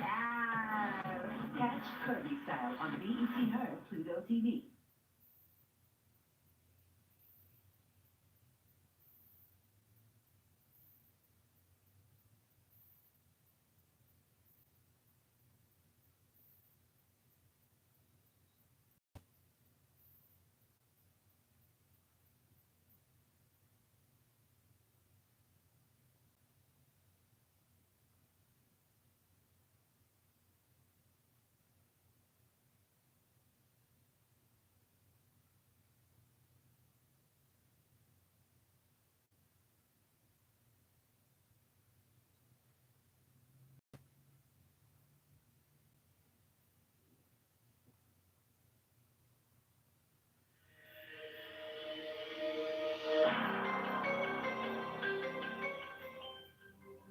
In the fall of 1993, the entire country was touched when 12-year-old Polly Klaas was abducted from Northern California and savagely murdered. Thousands of copies of this composite sketch were distributed by police. In the end, its stunning accuracy helped confirm the identity of the prime suspect, Richard Allen Davis. Davis is now in jail, charged with the kidnap and murder of Polly Klaas. Law enforcement's secret in the Klaas case was this woman, suspect graphic artist Jeannie Boylan. These days, the FBI and numerous local jurisdictions compete for her time. Jeannie Boylan has come a long way from her first job in law enforcement. In the mid-1970s, Jeannie worked at the Sheriff's Department in Multnomah County, Oregon. The job gave her a close-up look at how suspect sketches were made. In many cases, Jeannie didn't like what she saw. I would hear the way that investigators would question witnesses or victims, and I could hear that they weren't allowing them to answer. They would cut the answers off. It was kind of just the facts, and that seemed to me to be wrong. And then I would see the drawings that would be produced either through an identikit or through an artist, and I knew that they weren't right. There was something in terms of the heart, really, that was sort of missing in those pictures. Would you put any other shape around the eye? Jeannie was convinced that she could do better, and in 1980 she got her chance. A supervisor gave Jeannie one of his most difficult cases, an unsolved rape that had languished for months with virtually no leads. I can't remember anymore. It's okay. I was trying a lot of different interview techniques, and I found that if I used it as sort of a diversionary system of interviewing, where we would kind of circumvent the events of the crime, the scenario of the crime, and talk about other topics, and I could relax them, then periodically this information would surface. You know, I just remembered something. He had a scar, and it started on his forehead, and it led back into his hair. It's like the tip of the tongue syndrome, where you have somebody's name that's right there and you're trying to remember it. You can't bring it up, and maybe 2 or 3 hours later you stop trying and it just pops into your mind. I just remembered something else too. He had a black face. I knew that the drawing that had been done on that case prior to the one that I was doing was wrong. So what we came up with was so radically different that was sort of fresh hope for that case. Jeannie was right. As a direct result of her composite, the suspect was arrested and later convicted. More cases followed, and Jeannie's reputation grew. I've seen a lot of the work Jeannie Boylan's done and very impressed. It's the best artist conceptions I've ever seen. And if we ever have a chance of catching the person we're looking for through an artist conception, I think Jeannie Boylan is going to give us that chance. Most recently, the FBI turned to Jeannie Boylan in the troubling case of 16-year-old Jonathan Francia of Albuquerque, New Mexico. On January 12, 1994, Jonathan was in his car behind this restaurant in Albuquerque when 2 strangers abducted him. 5 days later, a body believed to be Jonathan's was found, charred almost beyond recognition in the trunk of his burned-out car. One of the killers, known only as Jason, is still at large. Investigators asked Jeannie to meet with a key witness, Scott Johnson. Hi. Yeah, I'm Jeannie Boylan. Yeah, nice to meet you. He had innocently spent several hours with the killers at his home in a Winslow, Arizona trailer park. Jeannie instinctively began to assess Scott's potential as an eyewitness. Scott is, he's a very interesting man. Visual things are very important to him. You can tell in the way that he dresses and he combs his hair, and, you know, he takes some care in the way that he looks, which was the first cue to me that I would be able to work in a visual context with him. So one thing that I did was I got out some Play-Doh, something to anchor him in the present, and gave it to him for him to actually work on, or to play with and sort of feel, to keep him in the moment. Push a bit more, and then longer. As Scott told his story, Jeannie began to sketch the fugitive killer named Jason. Scott had met Jason on January 13, 1994. That day, a friend of Scott's named Trina Richardson was staying at the trailer along with her 3 children. They were awaiting the arrival of Trina's husband, Paul, who was going to Alabama. He pulled in at around 6 a.m., accompanied by a stranger.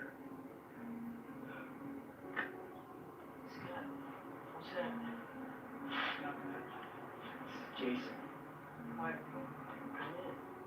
My first impression of Jason was, oh boy, this guy dresses like a cowboy. You know, the long, slender, kind of attracted, the girls would be attracted to him.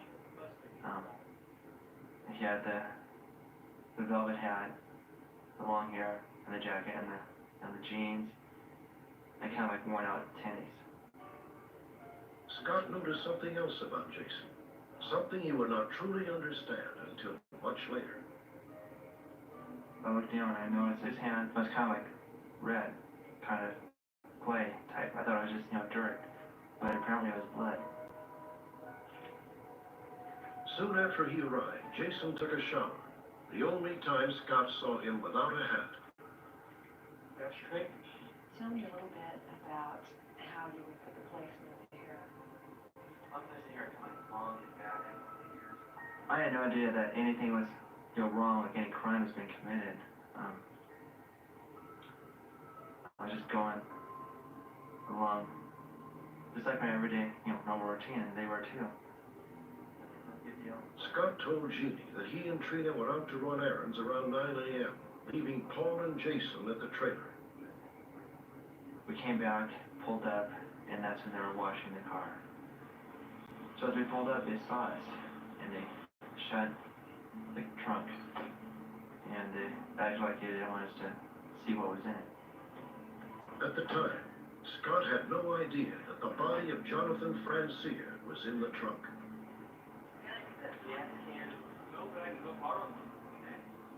So I went next door, got the gas can, came back, and that's when Trina, Paul, and Jason were outside talking. An hour later, Trina and Paul said they were leaving to escort Jason to the main highway. That was the last time I saw Jason. I thought that he went back to wherever he was, maybe to Dallas or maybe somewhere else where he told me he was from. 4 days later, local police followed an eyewitness report to a remote corner of the desert, some 30 miles from Scott's trailer. There they found the burned-out automobile, the charred remains believed to be Jonathan Francia. Paul Richardson was arrested just over 2 weeks later. Under questioning by the FBI, Paul admitted that he and Jason had abducted and then murdered Jonathan Francia. Kid in a car behind arrest. We took it. 2 days after his confession, Paul Richardson committed suicide by hanging himself in his jail cell. Finding the remaining killer is now up to Jeannie Boyle. Would you create a division between the rounds? Would you have it? Authorities are counting on Jeannie's unique interviewing skills and artistic talent to help them flush out the mysterious drifter, Jason.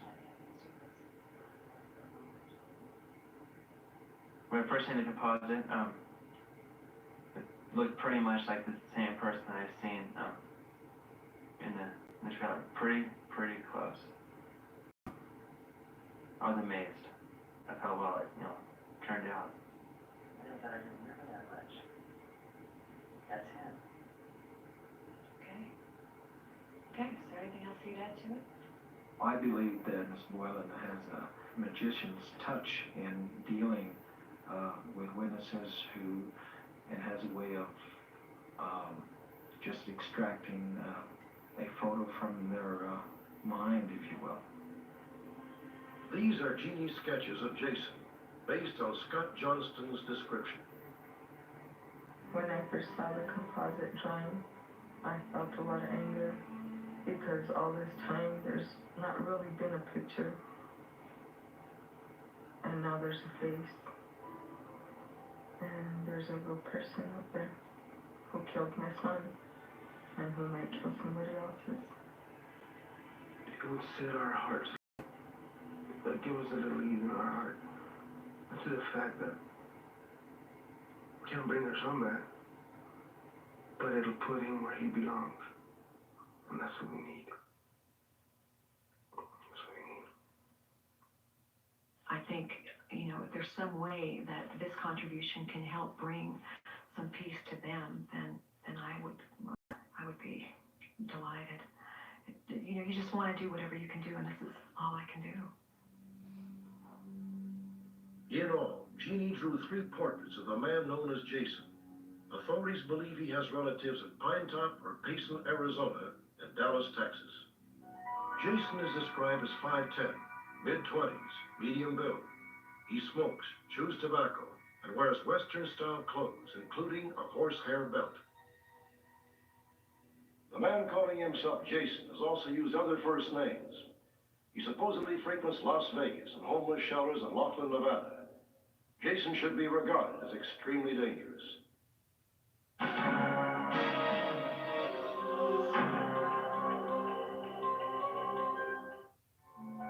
On our next Unsolved Mysteries, in Chicago, a mysterious young woman has charmed eligible bachelors, bewitched cab drivers, and haunted taverns and dance halls for decades. But there is something very different about this pale, alluring beauty. Can you guess what it is? Also, one of our most poignant updates. Years ago, two strangers rescued a young mother from a fiery car crash. Your calls led to their heartwarming reunion. Join me next time for another hour of fascinating and intriguing mysteries.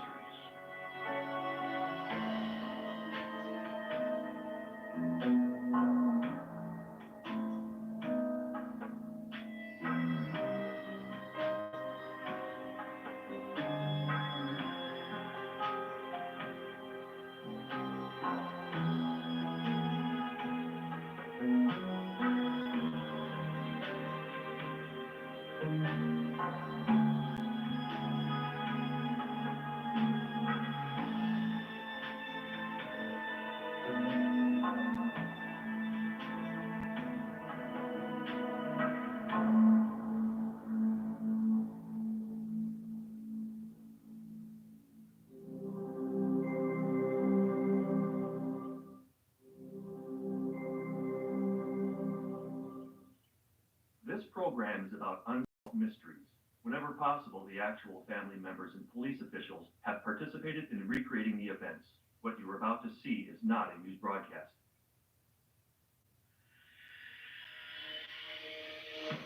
Tonight, with Valentine's Day approaching, mysteries of love lost and love found, sometimes when you least expect it. Around Chicago, she's known as Direction Mary. A pale, mysterious young woman who has teased and beguiled the city for more than half a century. Some say she is nothing more than the product of overactive imagination. Others are certain there is much more to this ghostly beauty than meets the eye. 1974. A difficult choice faced a young South Vietnamese Air Force pilot training in the United States. Should he remain an American with his true love and his unborn child, or should he return to his homeland to fight and perhaps die for his country? His decision and his consequences place Soon Van Nguyen at the center of an unsolved mystery. It was a frightful crash that might have taken Colleen Frangioni's life, if not for the two unknown heroes who pulled her from the wreckage. Tonight, thanks to your calls, Colleen can finally say thank you to the two strangers who saved her life. Also, we'll profile one of the most astounding armored car robberies in history. $7 million was stolen. Much of it has gone to finance terrorist activities. Join me. Perhaps you may be able to help solve the mystery.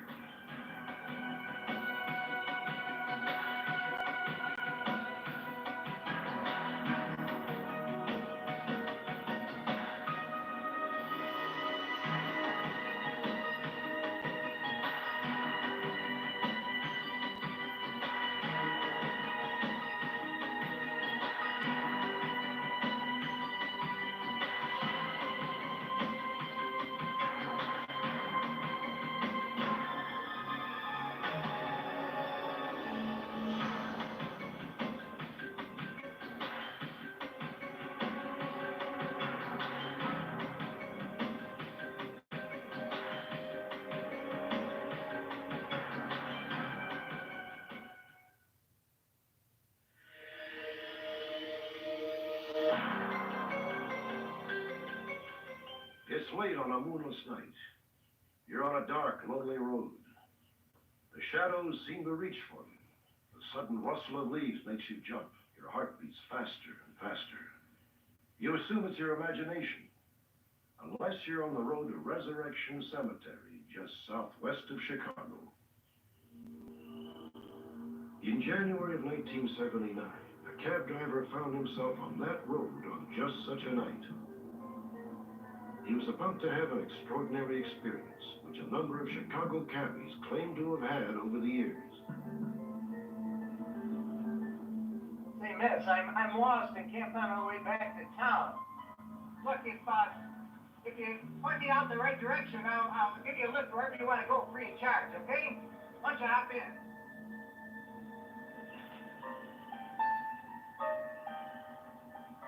Just over a mile ahead was Resurrection Cemetery, one of the largest in the Midwest. The final resting place of more than 150,000 souls. Stop here. Stop here. The cabbie parked across from the cemetery's front gate. The mysterious passenger had vanished without so much as a door slam.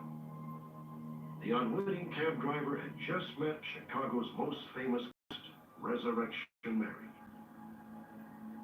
I think that of all the ghost stories worth believing in, Resurrection Mary is the one with the best documentation. The witnesses that I found are remarkably level-headed, and they're primarily blue-collar, middle-class types who have steady jobs and who have no other major claims to psychic encounters in their life. According to Richard Crowe, the earliest account of Resurrection Mary came from a man named Jerry Palis, who died in 1992. In 1986, when he was 72, Jerry described his encounter in a videotaped interview. Because when I met her at the dance hall, I watched her at the entrance there for quite a while. The year was 1939. On most nights, throngs of young people filled Chicago's dance halls. One of the regulars was Jerry Palis, who considered himself something of a ladies' man. Hey, you know that girl over there? I'm gonna ask her to dance. Jerry described the woman as being blonde, about 5'7". Her hair was about shoulder length, and she had curls along either side of her head. She was wearing an old-fashioned, or I should say a very fancy type party dress, the pure old-fashioned to today's terms. It's Mary, isn't it? It's a pretty name. Jerry danced every night with a quiet, captivating young woman. I couldn't help noticing somebody as pretty as you. He learned little about her, except that her name was Mary, and she lived on the south side of town. Where? South Damon.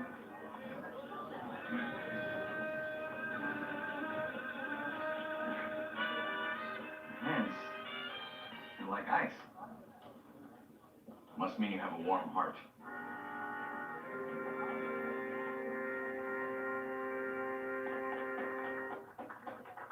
Can I give you a ride home? Please.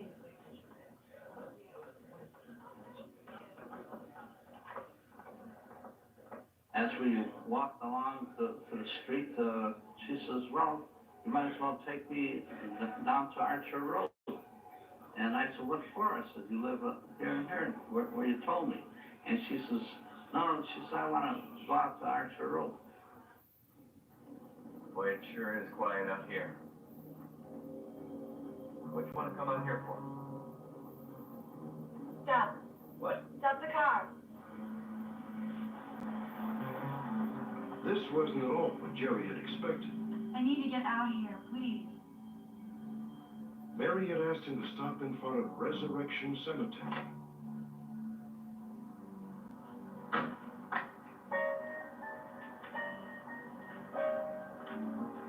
Please, just wait right here.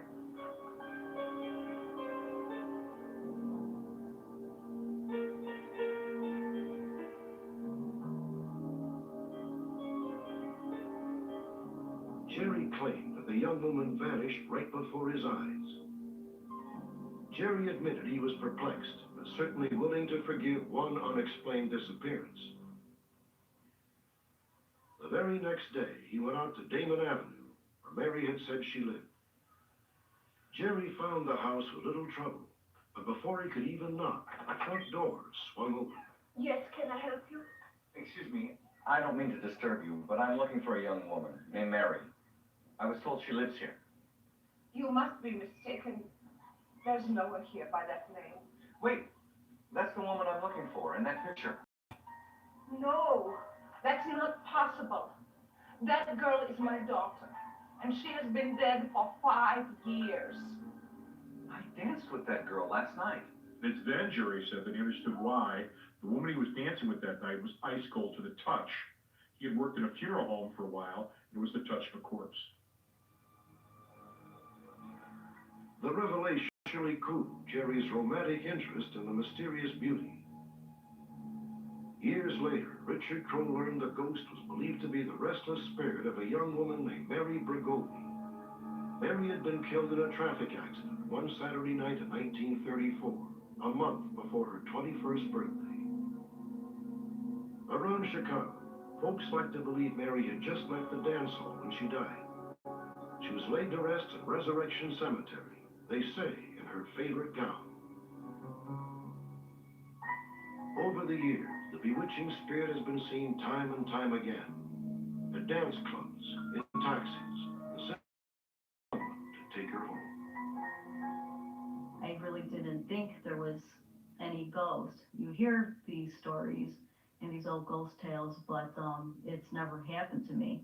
But now I must say I think I'm changing my mind. In 1980, Claire Rudnicki, her husband Mark, and 2 friends were driving on Archer Avenue along the front of Resurrection Cemetery.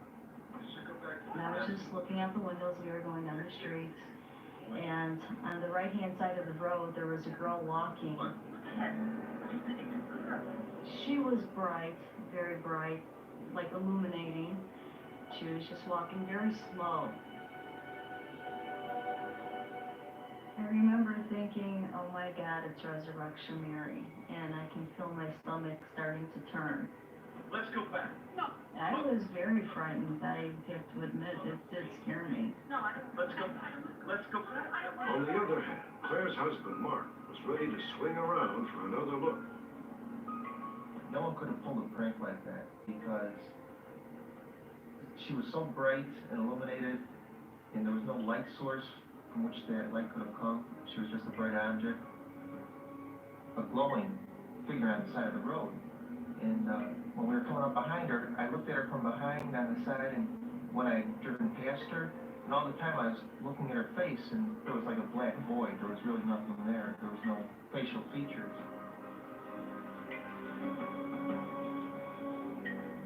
We all went past it, turned around and came back, and by the time we gotten back to where we'd originally seen her, it had gone, vanished. She was all in white, and her hair and the dress were flowing back. It was like a stream backwards, you know, away from her. And I just saw this profile of a young woman. So what time are you leaving tomorrow?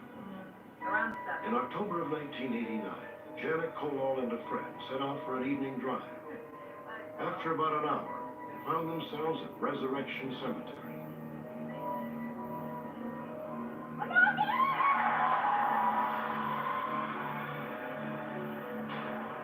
There was no impact. There was no bump to say that, you know, I had hit something. But I know she ran out. The young woman ran out in front of my car, and I hit her. Calm down. Everything's gonna be And okay. yet, nothing. No impact, no sound, nothing. My dad had told me the story about Resurrection Mary before because he had read it in the newspaper back in 1939, but I never thought that I would be party to it, that I would see it myself, or that I would be with a friend who would have seen her. You can pick apart individual ghost stories, but when you come up with a story like Resurrection Mary, where we have dozens of reports spanning decades, I think you've got to go a long way to trying to undermine all that massive documentation. I like to drive past the cemetery to see if I can see her again. I never want to see her again. When we first opened our doors, it didn't take us long to realize. We weren't in the car business. At Lexus, we were in the people business. We needed to be helpful Respectful. and compassionate. To treat people like guests. It's what we all signed up for. And now when people need this most, we will do what we've always done. Take care of people first. The rest will follow.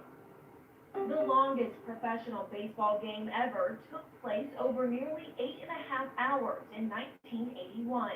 The AAA Pawtucket Red Sox beat the Rochester Red Wings in 33 innings by a score of 3-2. Tri-City Chrysler Dodge Jeep Ram is open and ready to serve all your automotive needs. We're following all guidelines and recommendations to maintain a safe and healthy environment for our customers and staff. To better serve you, Tri-City will pick up and deliver all vehicles for both sales and service. Drop off your vehicle day or night, so you don't have to wait at the dealership while your car is being serviced. Visit 14jeep.com to schedule service or shop hundreds of new Chryslers, Dodges, Jeeps, and Rams. Tri-City Chrysler Dodge Jeep Ram.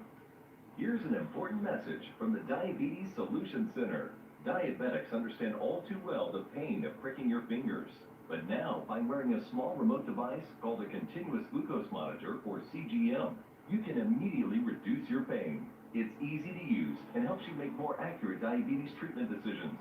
If you are testing your blood sugar 4 or more times daily, injecting insulin 3 or more times daily, or using an insulin pump, call the Diabetes Solution Center right now to learn about this groundbreaking new CGM technology.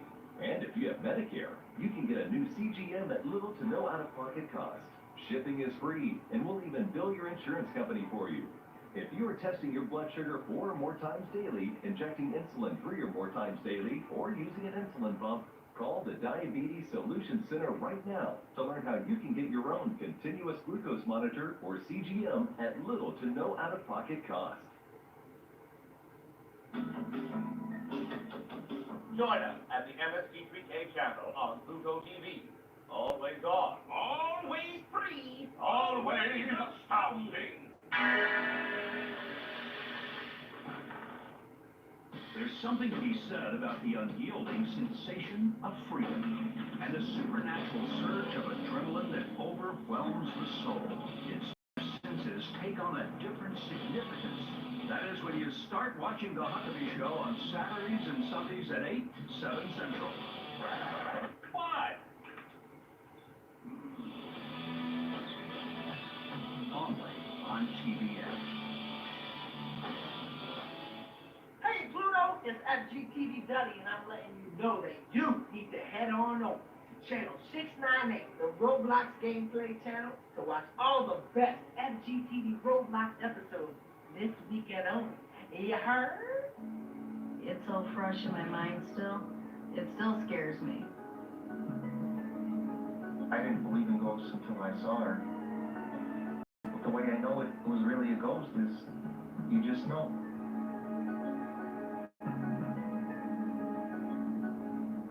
Does the ghost of Mary Bergovi still haunt Chicago late at night? Or is Resurrection Mary simply a time-honored urban myth? In any case, should you find yourself driving in the city late one night, you spot a wistful young woman in a flowing gown, you might think twice about offering her a ride.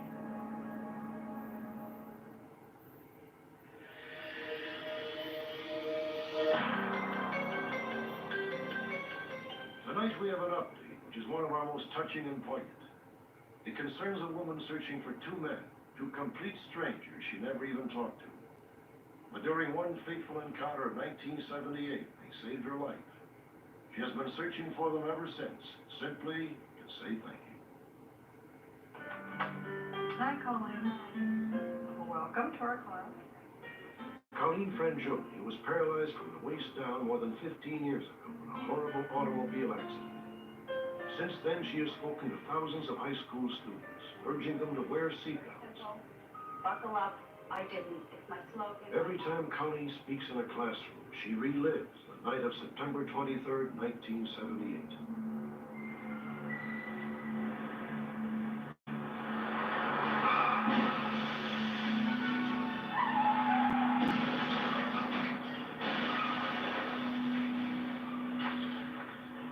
The hit of that second car just twisted me beyond the normal range. And that twist was so forceful that it broke 2 lower vertebrae and severed my spinal cord. And I'm glad I don't remember it. In the midst of the chaos, two bystanders pulled Colleen from the burning wreckage. However, both men disappeared before anyone could get their names. Colleen has never stopped looking for them. When Colleen's appeal ended, luck was with her. Both men called our phone center. Their names are Ray Myers and Mike Kane. Though they both live in the Providence, Rhode Island area, they had seen each other only once in the aftermath of Colleen's accident. Colleen was thrilled to learn that her rescuers had been found after more than 15 years. What Unsolved Mysteries did was the tip lady called me, told me, that she had heard from one of them and gave me his number because, of course, they didn't want to give out my number. So I called him and said who I was, and it was just so nice. In fact, we talked so long that night, my husband fell asleep. We were in bed, and my husband fell sound asleep while him and I were just talking about, he was telling me things that I had no idea. On December 27th, 1993, Colleen finally was able to meet her heroes in person. Ray Myers was the first to arrive.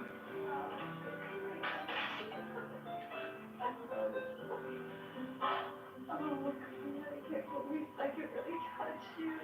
I really do think that you existed. Thank you. Oh. I was in shock. Couldn't believe it was me, I knew it was me, but it's incredible. That's how I feel about this whole thing. I think it's incredible. Half an hour later, it was Mike Kane's turn. Mike? Oh, gosh, how nice to meet you. Thank you so much. Oh, gosh. I try to imagine what you look like, and I can't do that when I don't know you person. I was surprised, why 15 years later, why? But when she said she wanted to thank the people, after I spoke to her on the phone, it was like, this lady's really sincere, and that's what she wanted to thank us. Right. I feel the whole circle, it's all completed. All the pieces of the puzzle are all put together now. And it's a real peaceful feeling inside. But that's, to me, in fact, how many times have I said in the last 2 weeks, how many people get to meet their guardian angels? And this is how I feel. Next, a young woman disappears in the wake of a near-fatal motorcycle accident.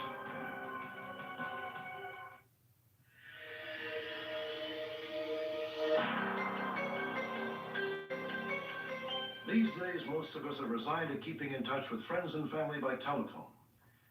The calls are usually a source of comfort and pleasure. But for one California mother, a phone call from her 28-year-old daughter began a nightmare which is yet to end. As a rule, we do not air stories about grown children who choose to separate from their family and friends. But the case of Selena Eden is special. When she graduated from high school in 1980, Selena was everything a parent could ask for. She was president of the student body and of the senior class. But Selena had always marched to her own drummer. She dropped out of college to join the Air Force. Then after a stint, Selena became a journeyman construction worker in San Francisco. She joined the Teamsters and bought herself a motorcycle. She was humorous. She was also quite daring. She was the kind of child, like, say, it was things that you wanted to do that, in life, this was the child that kind of did it, was that daring. On November 29th, 1989, Selena was on her way home from the Union Hall in downtown San Francisco when tragedy struck.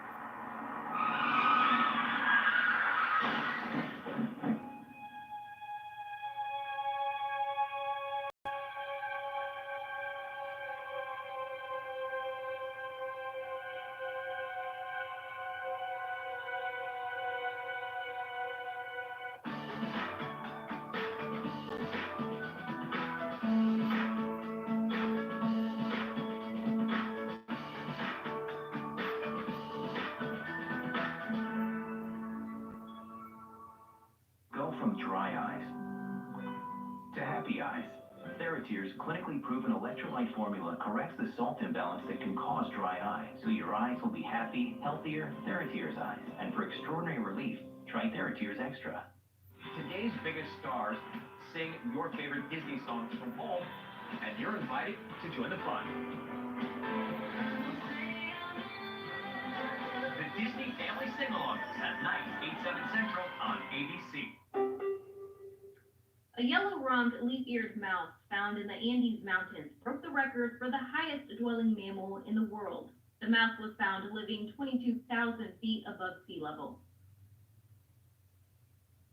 Tri-City Chrysler Dodge Jeep Ram is open and ready to serve all your automotive needs. We're following all guidelines and recommendations to maintain a safe and healthy environment for our customers and staff. To better serve you, Tri-City will pick up and deliver all vehicles for both sales and service. Drop off your vehicle day or night, so you don't have to wait at the dealership while your car is being serviced. Visit 14jeep.com to schedule service or shop hundreds of new Chryslers, Dodges, Jeeps, and Rams. Tri-City Chrysler Dodge Jeep Ram. When we first opened our doors, it didn't take us long to realize. We weren't in the car business. At Lexus, we were in the people business. We needed to be helpful Respectful. and compassionate. To treat people like guests. It's what we all signed up for. And now when people need this most, we will do what we've always done. Take care of people first. Will follow. That one day at PE when they were like yelling at me, and then he just linked arms with me. I don't think you know how much like that helped me. I finally like knew that I had somebody. Are you over 50? Would you like to get up to 33% more income in retirement? Then call now for this free book, Annuity Do's and Don'ts for Baby Boomers. This free book reveals little-known secrets about annuity strategies that will help you make the right choices before buying an annuity. Call right now for your free book, and as a bonus, we'll also throw in a free annuity rate report, both absolutely free. We're calling Annuity General today. Call Henry 660-8287. It's only a matter of time until your check engine light comes on, or worse yet, your car needs repair. That could mean a big surprise auto repair bill. That's why it's so important you call CarShield today. I was elated that I had CarShield. I was more than happy. There's no fun when you have a car and it's broken and you can't pay for it to get it fixed. So, if your vehicle has 5,000 to 150,000 miles, just tell us the make and model of your car or truck and get an instant plan quote. In a matter of minutes, you can be covered. My experience with CarShield is that they absolutely come through every time I need it. If my car breaks down, I can count on CarShield to cover it for me. CarShield definitely has my back. Your car could break down at any moment, but you could stop expensive repair bills by calling CarShield. Waiting could cost you thousands. So pick up the phone and get CarShield's very affordable coverage right now. Call 800-891-3866, 800-891-3866. After the accident, she was in a coma for 6 weeks, and she had some brain damage. She had a long way to go. Selena was admitted to the hospital as a Jane Doe. Her ID papers had disappeared in the aftermath of the accident, and 7 days passed before her mother and brother were tracked down in San Diego. Selena, baby, look who's here. Dion. He came with me today. Hi, Dion. Hey, baby, how you feel? Okay. They doing good to you? She had lost a lot of her memory. Sorry. So it really kind of took away her personality. Oh, don't leave me, okay? Don't leave me. She appeared to be like a child again. Like she didn't know too much anymore. You know, she just, you know, like a child. Selena's left eye had been permanently damaged. She suffered painful headaches. Her left thigh was crushed, and a severe head injury caused fluid to build up around her brain. Nevertheless, Selena dove into an exhausting regimen of physical therapy. Selena was the type of patient they had to slow up. She wanted to do everything in a hurry. She wanted to walk before she could walk. It was just that she was like rushing everything. She challenged herself to the max, and it was like a lot of things that she just couldn't do. And I guess she just wasn't ready to accept the fact that she wasn't well yet. Come on, 2 months after the accident, Selena's brother brought her home to San Diego. Selena planned to live with her mother and niece and continue physical therapy on an outpatient basis. Welcome home, baby. Thank you, Mama. How you feeling? Okay, Mama. Feel good, baby. You're doing good.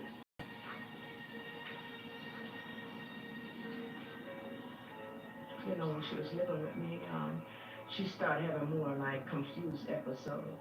Being the mother, I could see it in medical people, you know, really couldn't see it the way I could.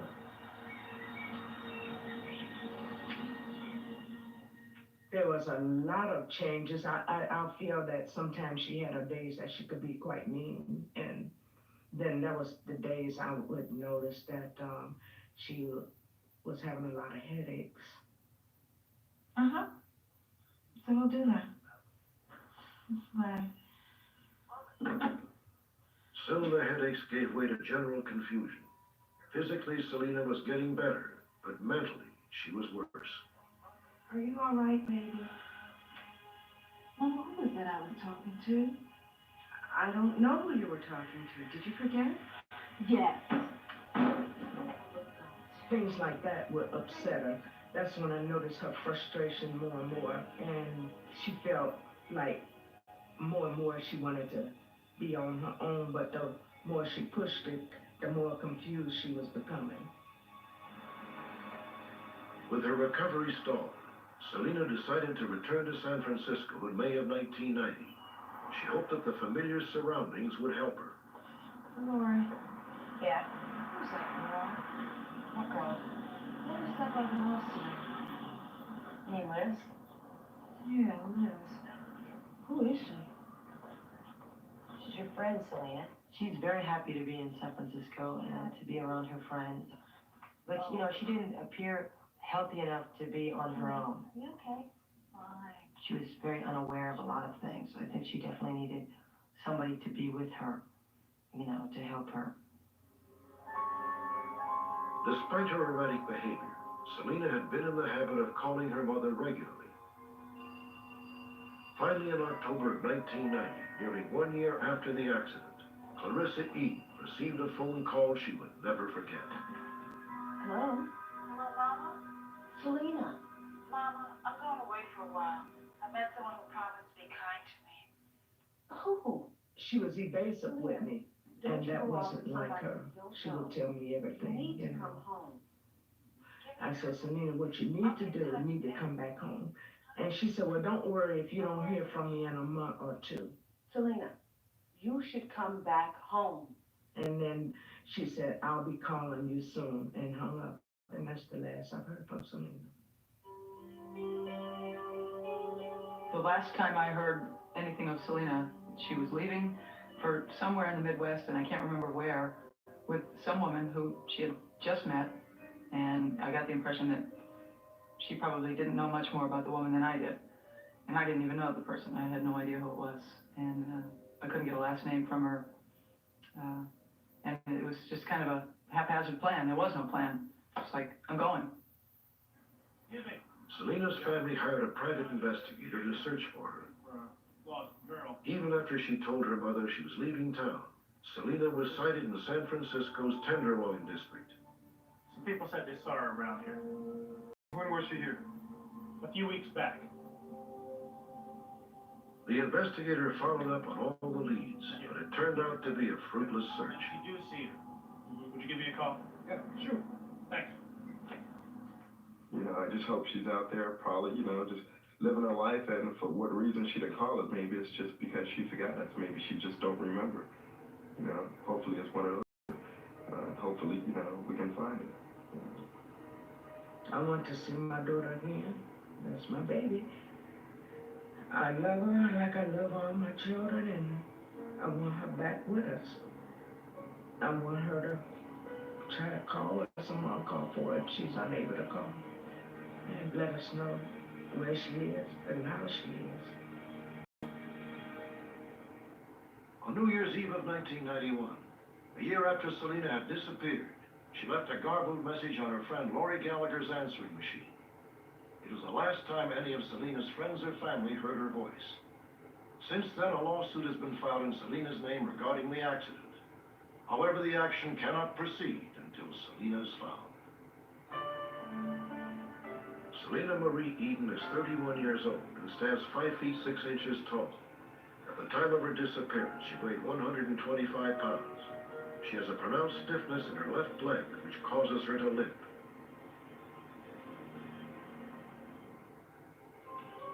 In a moment, a daring $7 million heist funds a bold act of international terrorism. Pepsi invites you to join artists from all over the globe for one special night in. We are one world together at home, united in the fight against COVID-19.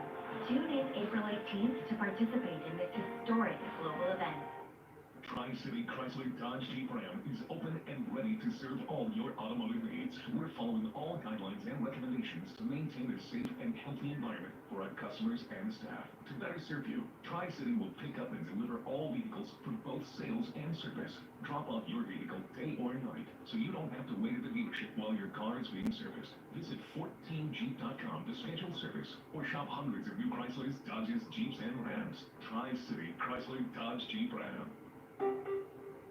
Hall of Famer Dave Winfield is the only baseball player to be traded for a dinner. The Minnesota Twins traded Winfield to the Cleveland Indians, whose executive picked up a dinner tab in exchange. I'm Chris Berman, and welcome back to the biggest auto protection show on earth, brought to you by CarShield. If your car is out of warranty or close to expiring, you could get stuck paying thousands for an engine, transmission, or computer system breakdown. But when you have CarShield, you'll never pay for covered repairs again. CarShield makes sure you don't have to pay for expensive car repairs, and that's why I'm a CarShield customer. Call 800-845-6898. Healthcare costs are out of control, and healthcare plans are getting more and more complicated. Make sure you're not being overcharged for too little health insurance. Call Health Insurance Advisors of America now. They'll show you the most health benefits for you and your family for the least amount of money. Imagine more affordable coverage for doctor's visits, prescriptions, dental, hospital, vision, and more. Call HIAA to hear about the most health coverage for the least amount of money. Call 800-949-1899.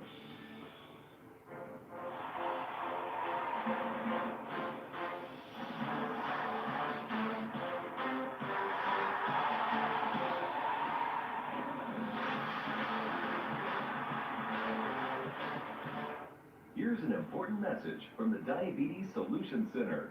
Diabetics understand all too well the pain of pricking your fingers. But now, by wearing a small remote device called a continuous glucose monitor, or CGM, you can immediately reduce your pain. It's easy to use and helps you make more accurate diabetes treatment decisions. If you are testing your blood sugar 4 or more times daily, injecting insulin 3 or more times daily, or using an insulin pump, call the Diabetes Solution Center right now to learn about this groundbreaking new CGM technology. And if you have Medicare, you can get a new CGM at little to no out-of-pocket cost. Shipping is free, and we'll even bill your insurance company for you. If you are testing your blood sugar 4 or more times daily, injecting insulin 3 or more times daily, or using an insulin pump, call the Diabetes Solution Center right now to learn how you can get your own continuous glucose monitor, or CGM, at little to no out-of-pocket cost. Pursuit Up. It's an all-new way to watch your favorite outdoor program, with dozens of shows to watch in all sporting categories, including hunting, fishing, and shooting. Pursuit Up, anytime, anywhere.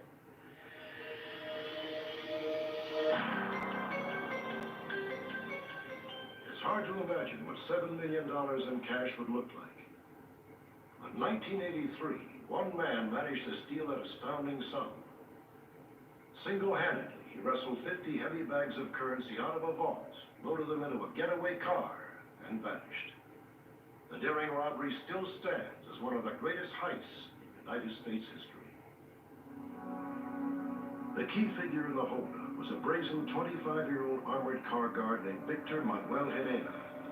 At the time of the robbery, Hedena was a trusted employee at the West Hartford, Connecticut office of the Wells Fargo Express Company. What's up, Vic? September 12, 1983. Helena's arrival at work that day was unremarkable, except for the one special request he made of his supervisor. Excuse me, Jim. I need to ask a big favor. Is there any way I can park my car over here at Bay 5? I would really appreciate it.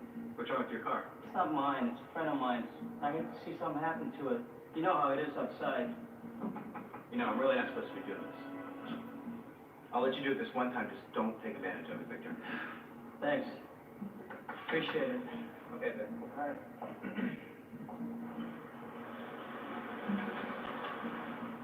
The vehicle that Victor was driving that day was a 1973 Buick LeSabre, which was a full-size big car capable of carrying a large load, whatever that may be. That day, Helena and his partner made all their scheduled rounds, collecting more than $3 million in currency from local banks and businesses. The Wells Fargo vaults already held more than $4 million. Tim, I'm gonna check in the guns. Thanks. By 9 p.m., Helena, his partner, and the supervisor were alone in the armored car terminal, with more than $7 million in cash.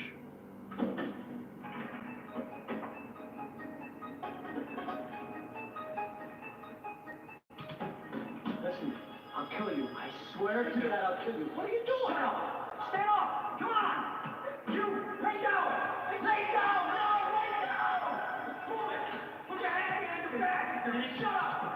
And he handcuffed his supervisor's arms behind his back and also taped up their mouths and used duct tape to tape their feet and bind them so they couldn't move. And he put jackets over both their heads so they wouldn't be able to see what was going on. Okay, guys, this injection's just gonna put you to sleep now. Authorities never determined what the syringe contained, but it did not put the guards to sleep. Helena began to move the $7 million bag by bag. It took the better part of an hour and a half to load his car with about 1,000 pounds of cash, roughly half a ton in marked and unmarked bills.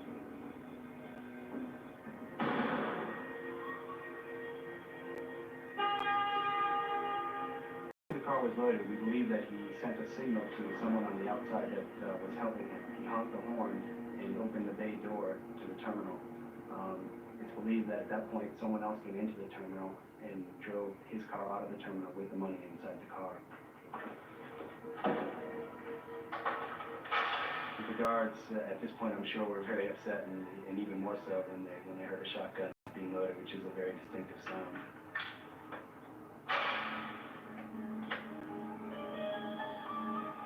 However, Helena left the building without harming the guards. They soon worked themselves free and called the police. 18 hours later, Helena's car was found abandoned about 8 miles from the Wells Fargo terminal. Victor Helena had vanished, along with every last cent of the stolen money. Investigators soon discovered that the daring theft was far more than a one-man operation. It had been masterminded by a Puerto Rican terrorist group that counted Victor Helena among its members. The group called themselves Los Macheteros, literally the machete wielders, and they were fighting for nothing less than the independence of Puerto Rico. The island of Puerto Rico was ceded to the United States by Spain in 1898. Eventually, some Puerto Rican groups began to agitate for a complete break with the United States. At times, they turned to violence. In 1950, 2 Puerto Rican terrorists attempted to assassinate then-President Harry Truman. The failed attack left 1 White House guard dead and 2 injured. More than 30 years later, Los Macheteros attempted to strike another blow. Flush with millions from the robbery, the group purchased a surface-to-air missile, apparently from a black market arms dealer. On October 30th, 1983, they launched it at the FBI headquarters in San Juan, Puerto Rico. However, little damage was done, and some of Helena's co-conspirators were quickly arrested. Victor Helena eluded capture, and he was soon elevated to the FBI's 10 most wanted list. Victor Manuel Helena is now 35 years old. He has brown hair, striking green eyes, and when last seen weighed around 165 pounds. He stands 5 feet 6 inches tall. Authorities believe Hedena has been hiding out in Cuba, but may soon return to the United States. Victor Hedena should be considered armed and dangerous.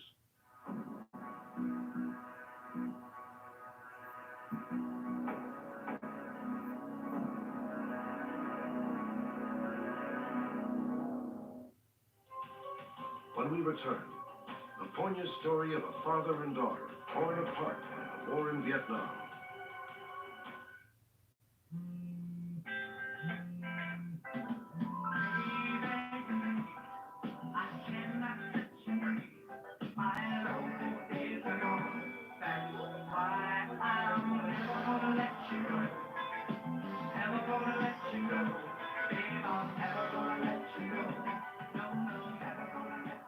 Here you go. Thank you. Thank you.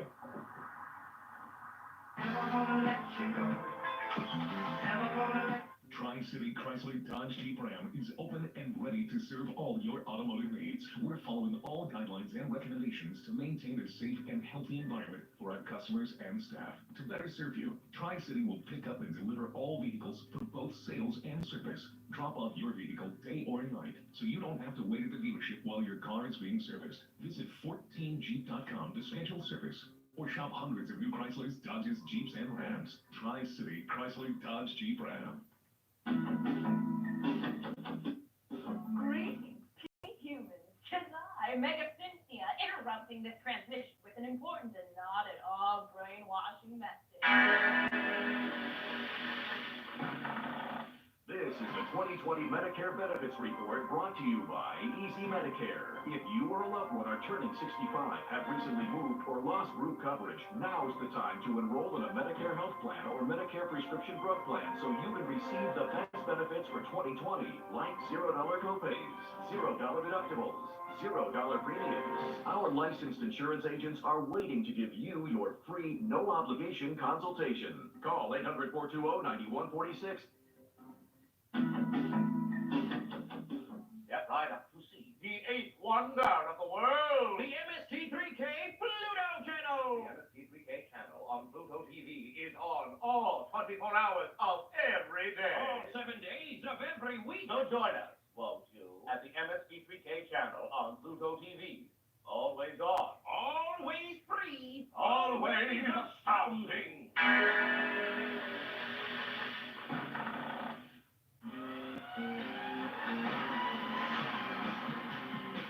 So you all heard the rumors, right?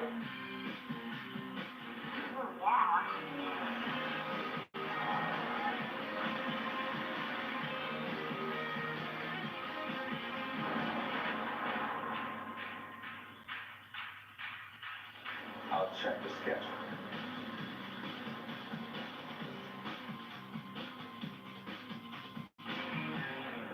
It's time for an upgrade. We must get to the business at hand. Check out tomorrow's innovations today and gear up for the future. Our industry is on the verge of explosion. Virtual reality. That's incredible. Gear up for the future with Pluto TV Tech.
May 1968.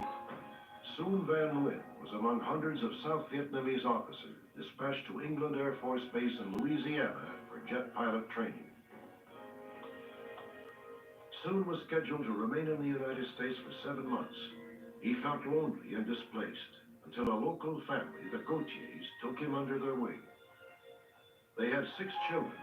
Their oldest son was stationed in Vietnam. Our friend's here. Thì bạn nghĩ rằng bà có con. Mrs. Gautier was thinking about her son being a foreigner in Vietnam, in the same situation as my friends and I were here in America. Thì từ chỗ đó là bà. Because of that, she helped us on the weekends so that we feel comfortable, just like we were in our own country.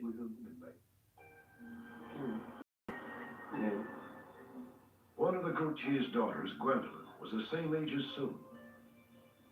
In no time at all, the two of them had fallen in love. But inevitably, the war intervened. In December of 1968, Soon completed his training. He and Gwendolyn had one final night together before they said goodbye. Why are you crying? I don't want you to go. We could leave this place and go to Canada or something. Gwen, Why not? I can't. Why can't you? Và vì vấn đề với danh dự.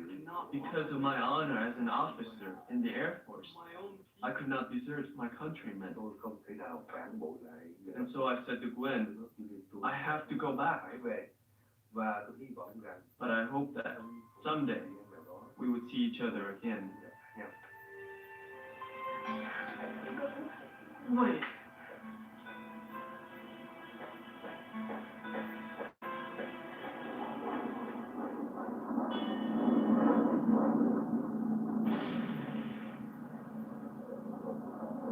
Within weeks, Soon was flying combat missions in Vietnam.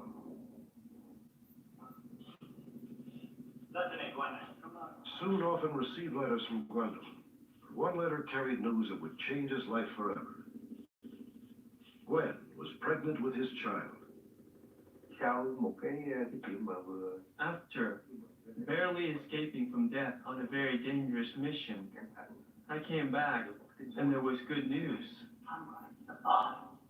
Hey, do that, Jack. Do that, Jack. Trở về một phi vụ. Coming back from a tense mission and hearing the good news, I was so happy at that moment. On August 28, 1969, Gwen Gautier gave birth to a healthy baby girl and named her Kimberly Karen. Gwen continued to write faithfully. Soon could do nothing except write back. 5 long years passed, years in which Soon yearned to see his little girl. He felt frustrated and helpless, caught in the middle of a war more than 9,000 miles away from Kimberly. But fate stepped in. In June of 1974, Soon was sent back to England Air Force Base for further training.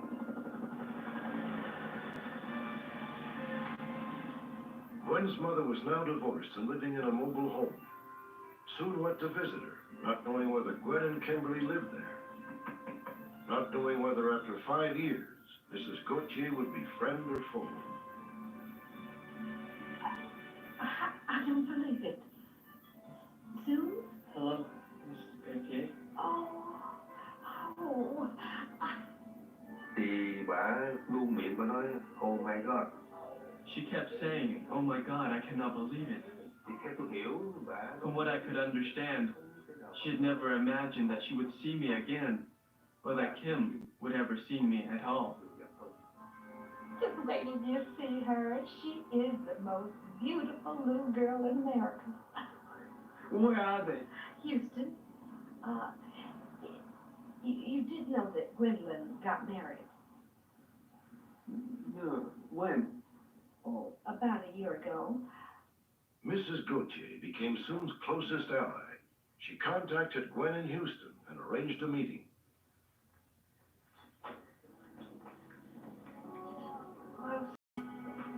Hello, Gwen.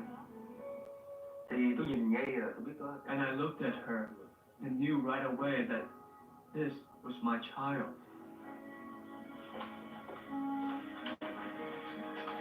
Emily, this is Sue. soon. Emotions were running high. I wanted to hug my child. This child I had waited so long to see, but the situation simply did not allow it. It's good to see you. Mrs. Gauthier convinced Gwen to let Kimberly come back to Louisiana for the duration of Soon's assignment. For nearly a month, Kimberly lived with her grandmother, and Soon spent every free moment with his daughter. Soon had no idea that Mrs. Gauthier had told Kimberly he was her father. What'd you say? Daddy? Why'd you call me that? Sure. How do you know that? Kim cũng mới nói. Then Kim said, because her hair was black, her eyes were black, and her skin was dark skin. And she was especially proud to point out that she had a flat nose, an Asian nose.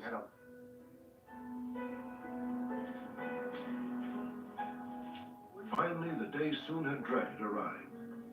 I thought you'd come with me tomorrow to airport. Gwen came to take Kimberly back to Houston. Soon knew the war was not going well, that he might never be able to return to his daughter. Can't you stay one more day? No, she can't.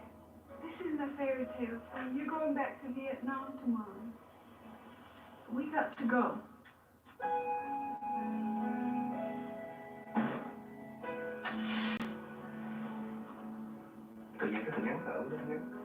The time had been so short, and now we were parting. I didn't know if I would ever see my daughter again.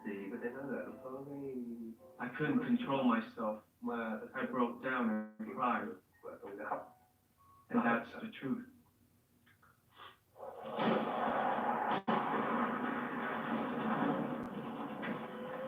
Soon shipped out to South Vietnam in July of 1974. In less than a year, Saigon founded the Communist government of North Vietnam. Along with thousands of other South Vietnamese, Soon was incarcerated in a re-education camp where he languished for nearly 10 years. In 1984, Soon was released from the camp. 2 years later, he married and eventually had 2 children. In 1993, Soon and his family immigrated to the United States, where Soon has continued the search for his daughter. And on our broadcast, he asked if someone in our audience could help reunite them. That night, the switchboard at our phone center lit up with calls from Kimberly's friends and family. Kimberly, who lives in Pineville, Louisiana, was thrilled to learn that Soon was looking for her. Over the years, Kimberly had searched for Soon, but had always run into dead ends. Now she was anxious to be with her father again. A few days later, Soon and his American sponsor traveled to Louisiana for an emotional reunion with Kimberly. It was their first time together in more than 20 years. Hi.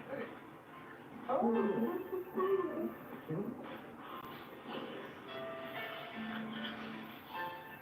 Soon was overcome with emotion. Still, he wanted to convey his feelings in English. When in Vietnam, I never think I can meet her.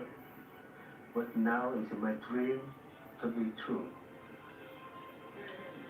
I'm very, very happy. And then we hugged, and then we said hello, and then it was just, you can't describe the feeling. It was just like, nice. It doesn't do the feeling justice, but it was just incredible, fantastic, wonderful, great. Later that day, Soon celebrated with 20 members of Kimberly's family, including her mother, Gwendolyn. She likes pineapple.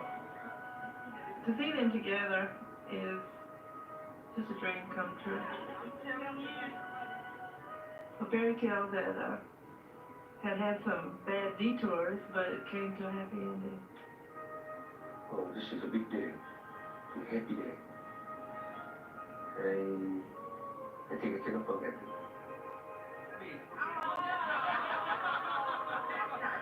Okay, I knew that wherever he was, that he loved me. And I was always certain in my heart that one day we would be back together. For Sue and Kimberly, the end of their long search marked the beginning of a new life for both of them.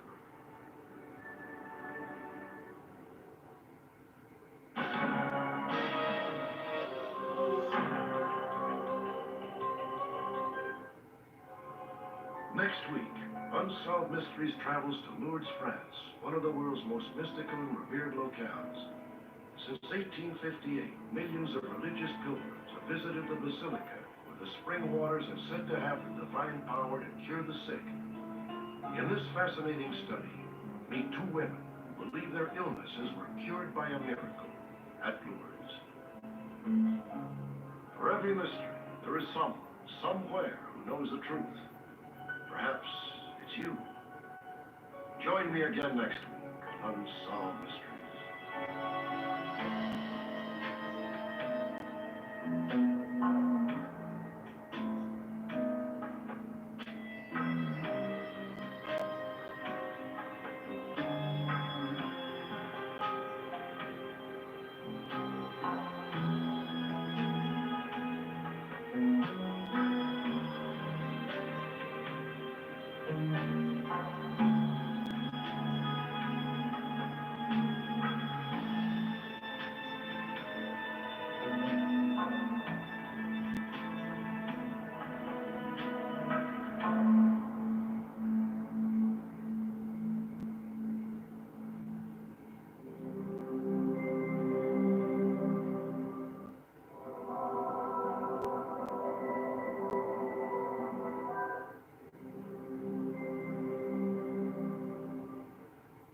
This program is about unsolved mysteries.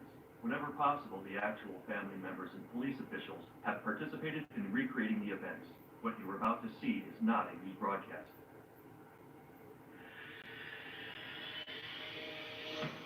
This is Lourdes, France. For Catholics, it is a revered spot where many believe a profound miracle occurred in 1858. Ever since, religious pilgrims have come here to pray and to bathe in the natural spring waters, which are said to have divine curative powers. Tonight we journey to France to meet two remarkable women who say they came to Lourdes very ill and left miraculously cured. 1950, Murfreesboro, Arkansas. 7-year-old Ruby Bradford felt lucky when she and her family survived a killer tornado. But soon after the storm, Ruby's mother died during childbirth, and Ruby's new baby sister was put up for adoption. It's been some 80 years, but Ruby believes someone watching tonight can help find her long-lost sister. And in Northern California, it started as a chilling game of cat and mouse, and with each mile the stakes escalated until finally the game turned deadly. Authorities need your help to catch a freeway stalker. Tonight, these intriguing mysteries, plus an update in which our viewers help bring down the mastermind of an international drug smuggling operation.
This is Lourdes, France, for many a sacred spot exalted in the world's spiritual geography. Hundreds of thousands of pilgrims flock to Lourdes each year.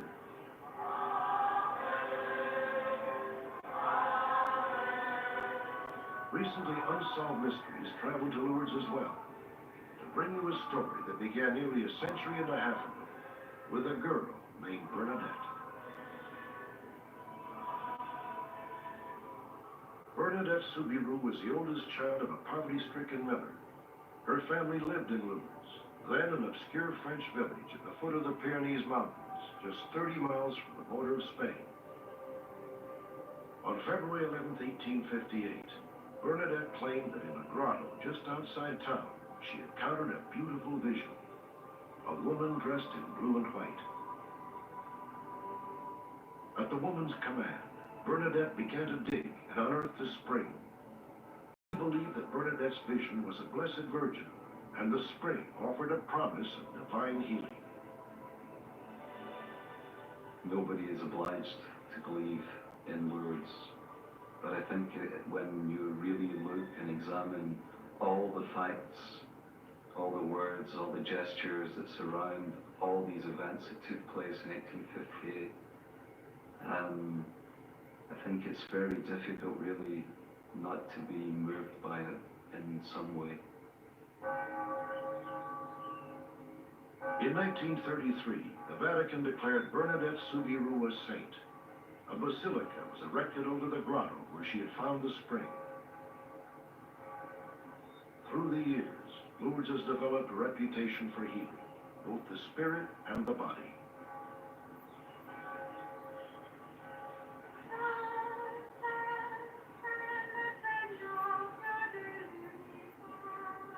Today, pilgrims wait patiently, some for hours, to immerse themselves in the waters of Bernadette Spring, hoping for a miracle. To date, the Roman Catholic Church has documented 65 miracles at Lourdes. One of those pure is Jean Fattel. Le Seigneur fit pour moi des merveilles. The Lord did marvelous things for me. Je ne suis pas ici pour vous dire. I am not here to tell you to believe. Je suis ici pour vous dire. I am here to tell you what happened to me. And believe me, it is a strange adventure. Jean Fattel's saga began in the city of Rennes in northern France. In 1937, when she was 23 and working as a nurse, Jean was stricken with a gruesome illness, mysterious in origin. Her abdomen grew rock hard and was excruciatingly painful to the touch.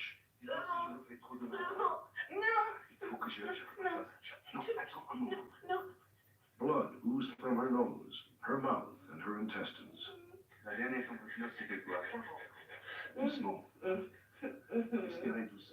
Affreux comme maladie. It was a terrible illness. C'est une épreuve de tous les instants. It was a constant trial. When the doctor says, there is nothing I can do for you, you just have to wait patiently for death. In 11 years, Jean underwent 13 operations.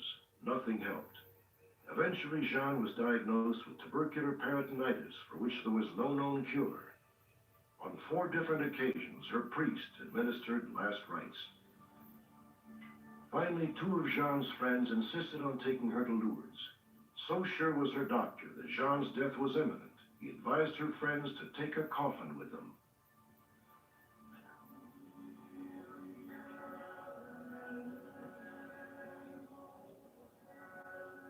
By the time Jean arrived at Lourdes, she had been virtually comatose for 3 months.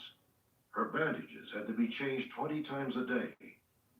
Doctors there felt hopeless about her condition, so Jean was immediately taken to Mass at the Basilica.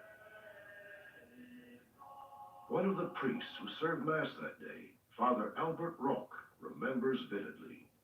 Vous voulez communier, mon enfant? Arrivant devant Jeanne, je me suis posé la When I approached Jean, I asked myself, would she be able to take Holy Communion or would she vomit the host?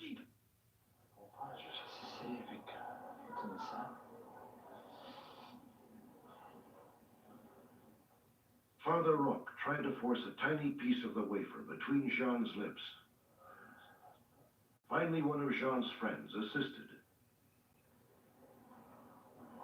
Corpus Christi.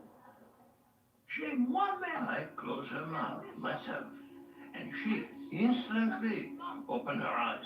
She looked at me and asked, "Where am I?" Regardez, m'a dit en même temps, où suis-je? Vous êtes à l'euro de mon camp.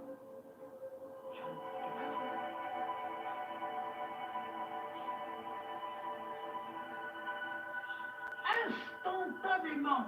Instantanément. I repeat, instantly, the moment I twitched her chin up and her lips met, she opened her eyes. At that moment, she came out of the coma she had been in during July, August, September, and October. What happened to the bumper list? Mysterious. I like this one. They're all together. The Addams Family. Look, isn't that Frank Thomas? Oh, the big hurt. More like the big hump. Wow, Frank Thomas. Hi, how's it going? Good. You look like you could still be playing. That's what I said. Well, I am feeling stronger and leaner. So, Frank, what's your... I discovered eugenics. I wish my husband did. It's easy. Just send a text. If you're a guy over 40, text 321321 and enter the word TEAM to get a complimentary bottle of award-winning Nugenix, the #1 selling free testosterone booster at GNC. Nugenix is a unique man-boosting formula powered by Testofen, a patented key ingredient clinically researched to help boost your free testosterone levels, to help you feel stronger, leaner, with more energy and drive, more passion too. Here, try a bottle. And trust me, she'll like it too. Text 321321 and enter TEAM to get a complimentary bottle of Nugenix. Samples are not available in stores, so text 321321 and enter TEAM.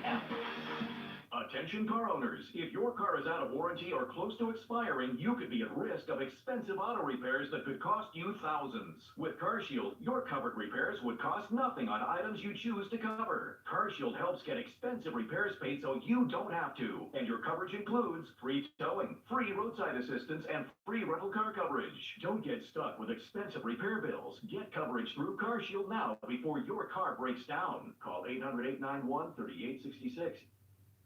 It's time for an upgrade. We must get to the business at hand. Check out tomorrow's innovations today and gear up for the future. The industry is on the verge of exploding. Virtual reality. That's incredible. Gear up for the future with Pluto TV Tech. If you're living with diabetes and using insulin, you know the pain of pricking your fingers over and over again. By wearing a small remote device called the Continuous Glucose Monitor, or CGM, you can reduce the pain of pricking your fingers right away. If you're testing your blood sugar 4 more times per day, injecting insulin 3 or more times per day, or using an insulin pump, call the Diabetic Health Hotline today and learn about the latest CGM technology. Not only can a CGM immediately reduce pain, it's accurate, easy to use, and helps you make better diabetes treatment decisions. And if you have Medicare, you can get a new CGM at little or no out-of-pocket cost. We'll also provide free shipping of your new CGM, and we'll bill your insurance company for you. If you are testing your blood sugar 4 more times per day and injecting insulin 3 or more times per day, or using an insulin pump, call now and learn how to receive your new continuous glucose monitor at little or no out-of-pocket cost. Jean was moved into the grotto itself. There, under the watchful gaze of a statue which stands on the very spot where Bernadette Soubirous saw the Blessed Virgin, Jean says something extraordinary happened.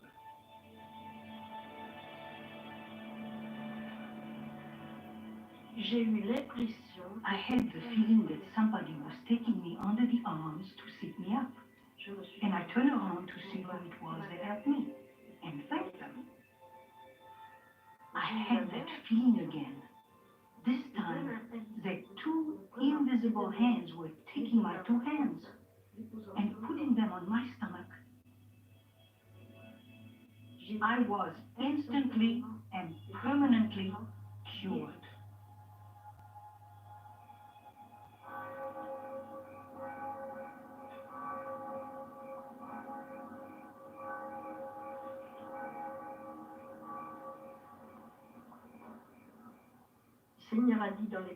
The Lord says, ask and you shall receive. But ask. see without asking. Believe me, it is such a feeling when it falls onto you just like that. Oh là, mon Dieu. My God, poor girl, what happened? What an adventure. Soon Jeanne could stand for the first time in years. She was taken to bathe in the waters of Bernadette Spring.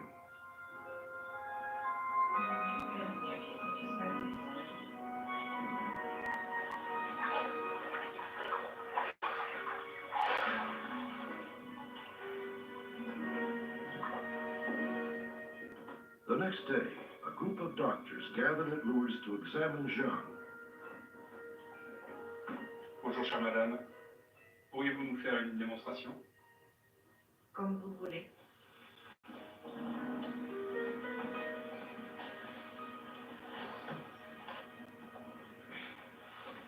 Non, non, merci. Je peux me débrouiller toute seule.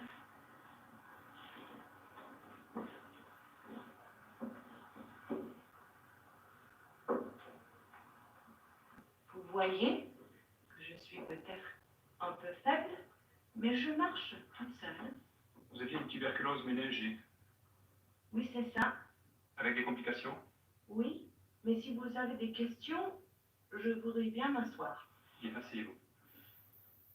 Virtually every symptom of Jeanne's illness had disappeared. On nous a parlé de votre abdomen qui était gonflé. Il va mieux. Oui, oui, vous voyez. The doctors released Jeanne on November 1st, 1948. She returned to her own city and her own doctor, the same doctor who just 3 weeks earlier had ordered that a coffin go with her on the train to Lourdes.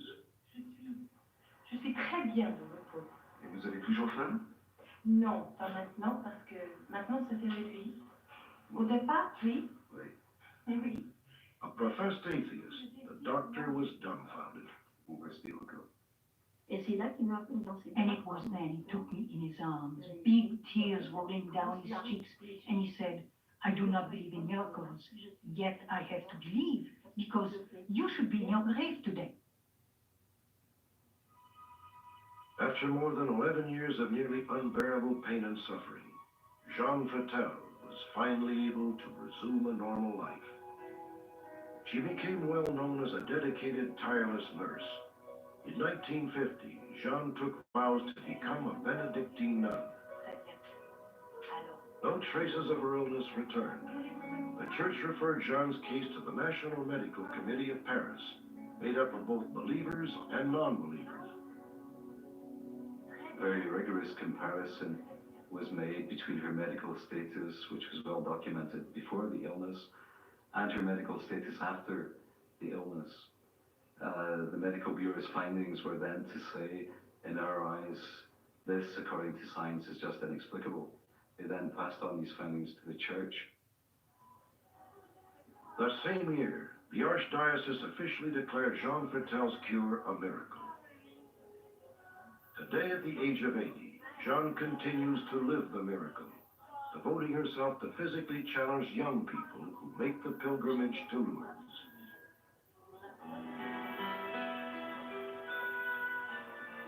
Si on y croit, tant mieux. If you believe in it, good for you.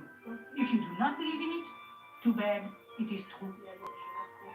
I tell about my healing 50 or 100 times a day. It matters not. Mais tout est pour le Seigneur. Everything is for the Lord, without a doubt. I accept everything with joy. In 1975, Lorraine Echeverry and her family moved to Phillipsburg, New Jersey. Lorraine was a freshman in high school, active and popular. But that November, when she was 14, Lorraine was stricken with a mysterious illness. Inhale. Good, now exhale. Lorraine's doctor was stumped. She could barely hold her head up. Her eyes rolled involuntarily. She couldn't keep food down. Your head. Lorraine was hospitalized for tests, but over and over again, her parents' hopes were dashed by the lack of a diagnosis. Did you get the results back yet? Yes, And? they were negative. But we're going to do another test this afternoon. What kind of test? It's called an electroencephalograph. It was very frightening every day you went to the hospital and you saw this child and you saw her getting weaker and sicker, and there was no answers. They couldn't give her medication because they didn't know what to give her. Steadily, you can see the color in her eyes relieving, you can see her color is changing, you can see the weakness getting worse, and there's nothing you can do. Shredder. This is our city! Together, you are stronger than he can ever be. Sports are only fighting robot samurai. Is there anything else we should know about them? They're ninjas. If you're living with diabetes and using insulin, you know the pain of pricking your fingers over and over again. By wearing a small remote device called the Continuous Glucose Monitor, or CGM, you can reduce the pain of pricking your fingers right away. If you're testing your blood sugar 4 more times per day, injecting insulin 3 or more times per day, or using an insulin pump, call the Diabetic Health Hotline today and learn about the latest CGM technology. Not only can a CGM immediately reduce pain, it's accurate, easy to use, and helps you make better diabetes treatment decisions. And if you have Medicare, you can get a new CGM at little or no out-of-pocket cost. We'll also provide free shipping of your new CGM, and we'll bill your insurance company for you. If you are testing your blood sugar 4 more times per day and injecting insulin 3 or more times per day, or using an insulin pump, call now and learn how to receive your new continuous glucose monitor at little or no out-of-pocket cost. Welcome to Queen Boss Academy. 18 entrepreneurs, one grant, and a chance to turn an idea into an empire. Your product, exceptional. The pitch, exhausting. Lesson 1, learn from these self-made moguls. Nobody else could be more passionate about the business than you. Lesson 2, refine your grind. Speak louder. Isn't it just start all over? Lesson 3, put in work. I'm not sure who's moving on since it's in my final. Catch Queen Boss on BET Hub Pluto TV. Look, isn't that Frank Thomas? Oh, the big hurt. More like the big hump. Wow. Frank Thomas. Good. You look like you could still be playing. That's what I said. Well, I am feeling stronger and leaner. So, Frank, what's your secret? I discovered eugenics. I wish my husband did. It's easy. Just send a text. If you're a guy over 40, text 321321 and enter the word TEAM. Get a complimentary bottle of award-winning Nugenics, the #1 selling free testosterone booster at GNC. Nugenics is a unique man-boosting formula powered by Testofen, a patented key ingredient clinically researched to help boost your free testosterone levels, to help you feel stronger, leaner, with more energy and drive, more passion too. Here, try a bottle. And trust me, she'll like it too. Text 32131 and enter TEAM to get a complimentary bottle of Nugenics. Samples are not available in stores, so text 321321 and enter TEAM.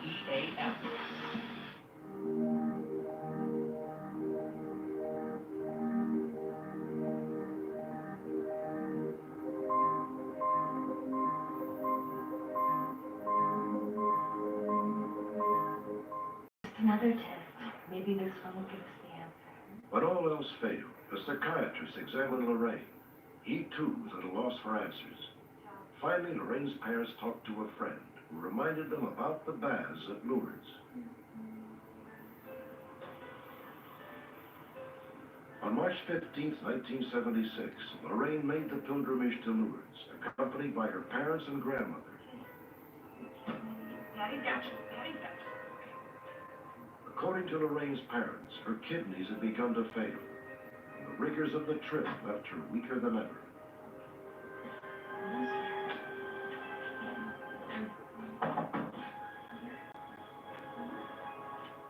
She kept saying, "Please, Mommy."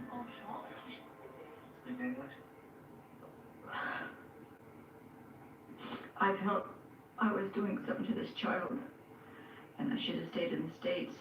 What was I doing here in a strange country? I couldn't speak the language. And she's so deathly sick. Okay, she can rest here. Louise Barrett, an American volunteer, was asked to stay with the Echeverias.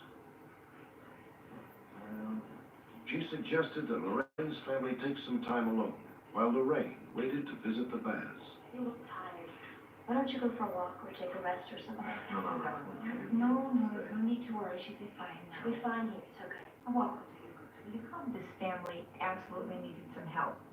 And what I did kind of as a reaction was to try to be as calm as I could, to allow the parents to have some time to be away, just so that everyone would have a breathing space, because they seemed to be a family that was just in absolute crisis when they arrived.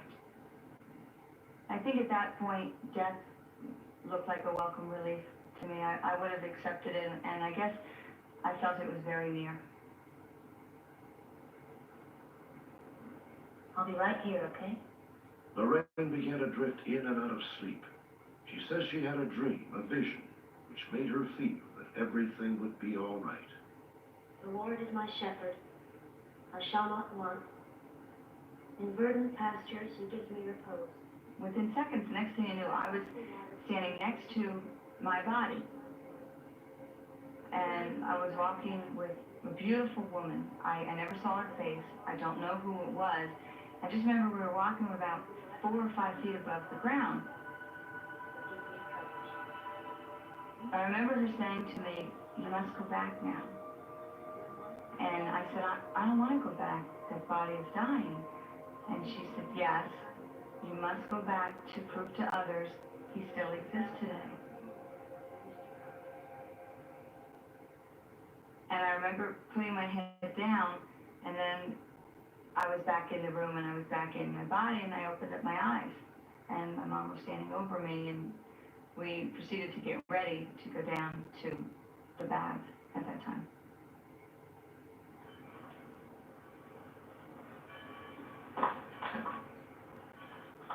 Lorraine was so ill that a complete immersion in the waters seemed out of the question.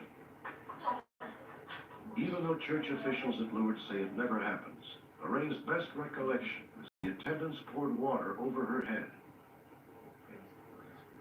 Lorraine's mother kept vigil, reading a prayer to Our Lady of Lourdes, the Virgin Mary. I tried to do everything I could while she was sick. I did the fasting and the prayers and everything.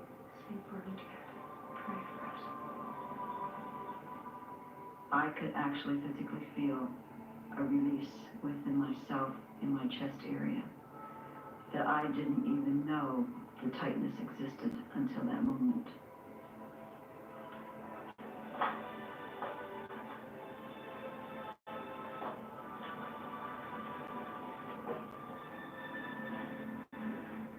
When she was through with the bath and came out, she looked exactly the same. There was no change.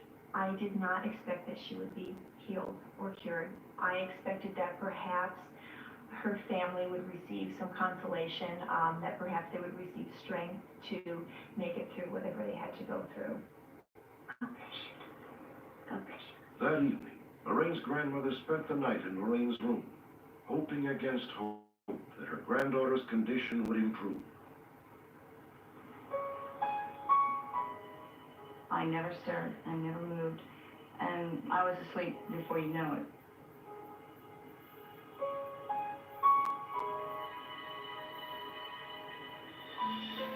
And then it was about 5 hours later, I woke up, 11 o'clock at night, and I was starving, absolutely hungry. I didn't have any pain.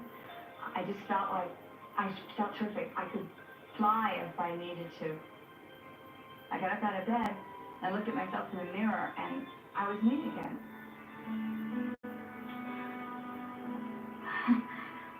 I was whole, I was 100%, and I just, oh God, it was all I could do for them to contain me. I feel better.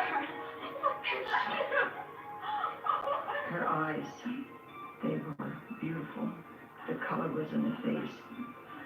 She had rosy cheeks, and she was so energetic and full of life. You knew that she was touched. You stood there and you were witnessing what God just did. I remember sitting out the window at about 1, 2 o'clock in the morning, listening to the church that's local there chiming every hour, and just feeling so glad to be alive and to be healthy, and everything was just great. I couldn't believe I was that blessed. We don't doubt her sincerity. But in the case of Lorraine Edgebury, she never underwent any medical investigation after the healing. And so there would always remain in the minds of the doctors and of the church a certain kind of doubt. We appreciate that Lorraine believes that she has truly been touched by God, but we can't give to her situation the same qualification that we give to Jeanne Fratello in recognizing the case of Jeanne Fratello as indeed a miracle.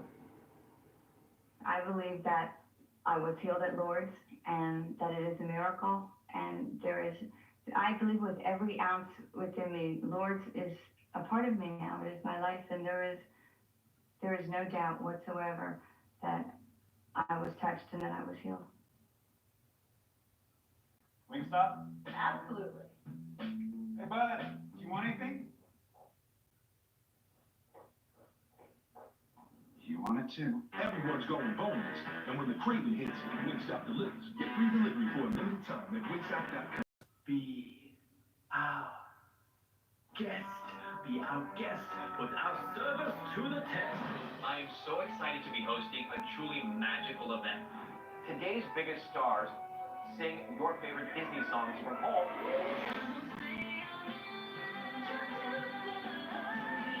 And you're invited to join the fun. The Disney Family Sing-Along, tonight, 8/7 Central on ABC. Are you being audited and do you owe the IRS $10,000 or more in back taxes? Is the IRS threatening to take more of your money? Don't fight the IRS alone. The Tax Doctor is here to help you negotiate your tax bill and reduce your stress. The IRS can freeze your assets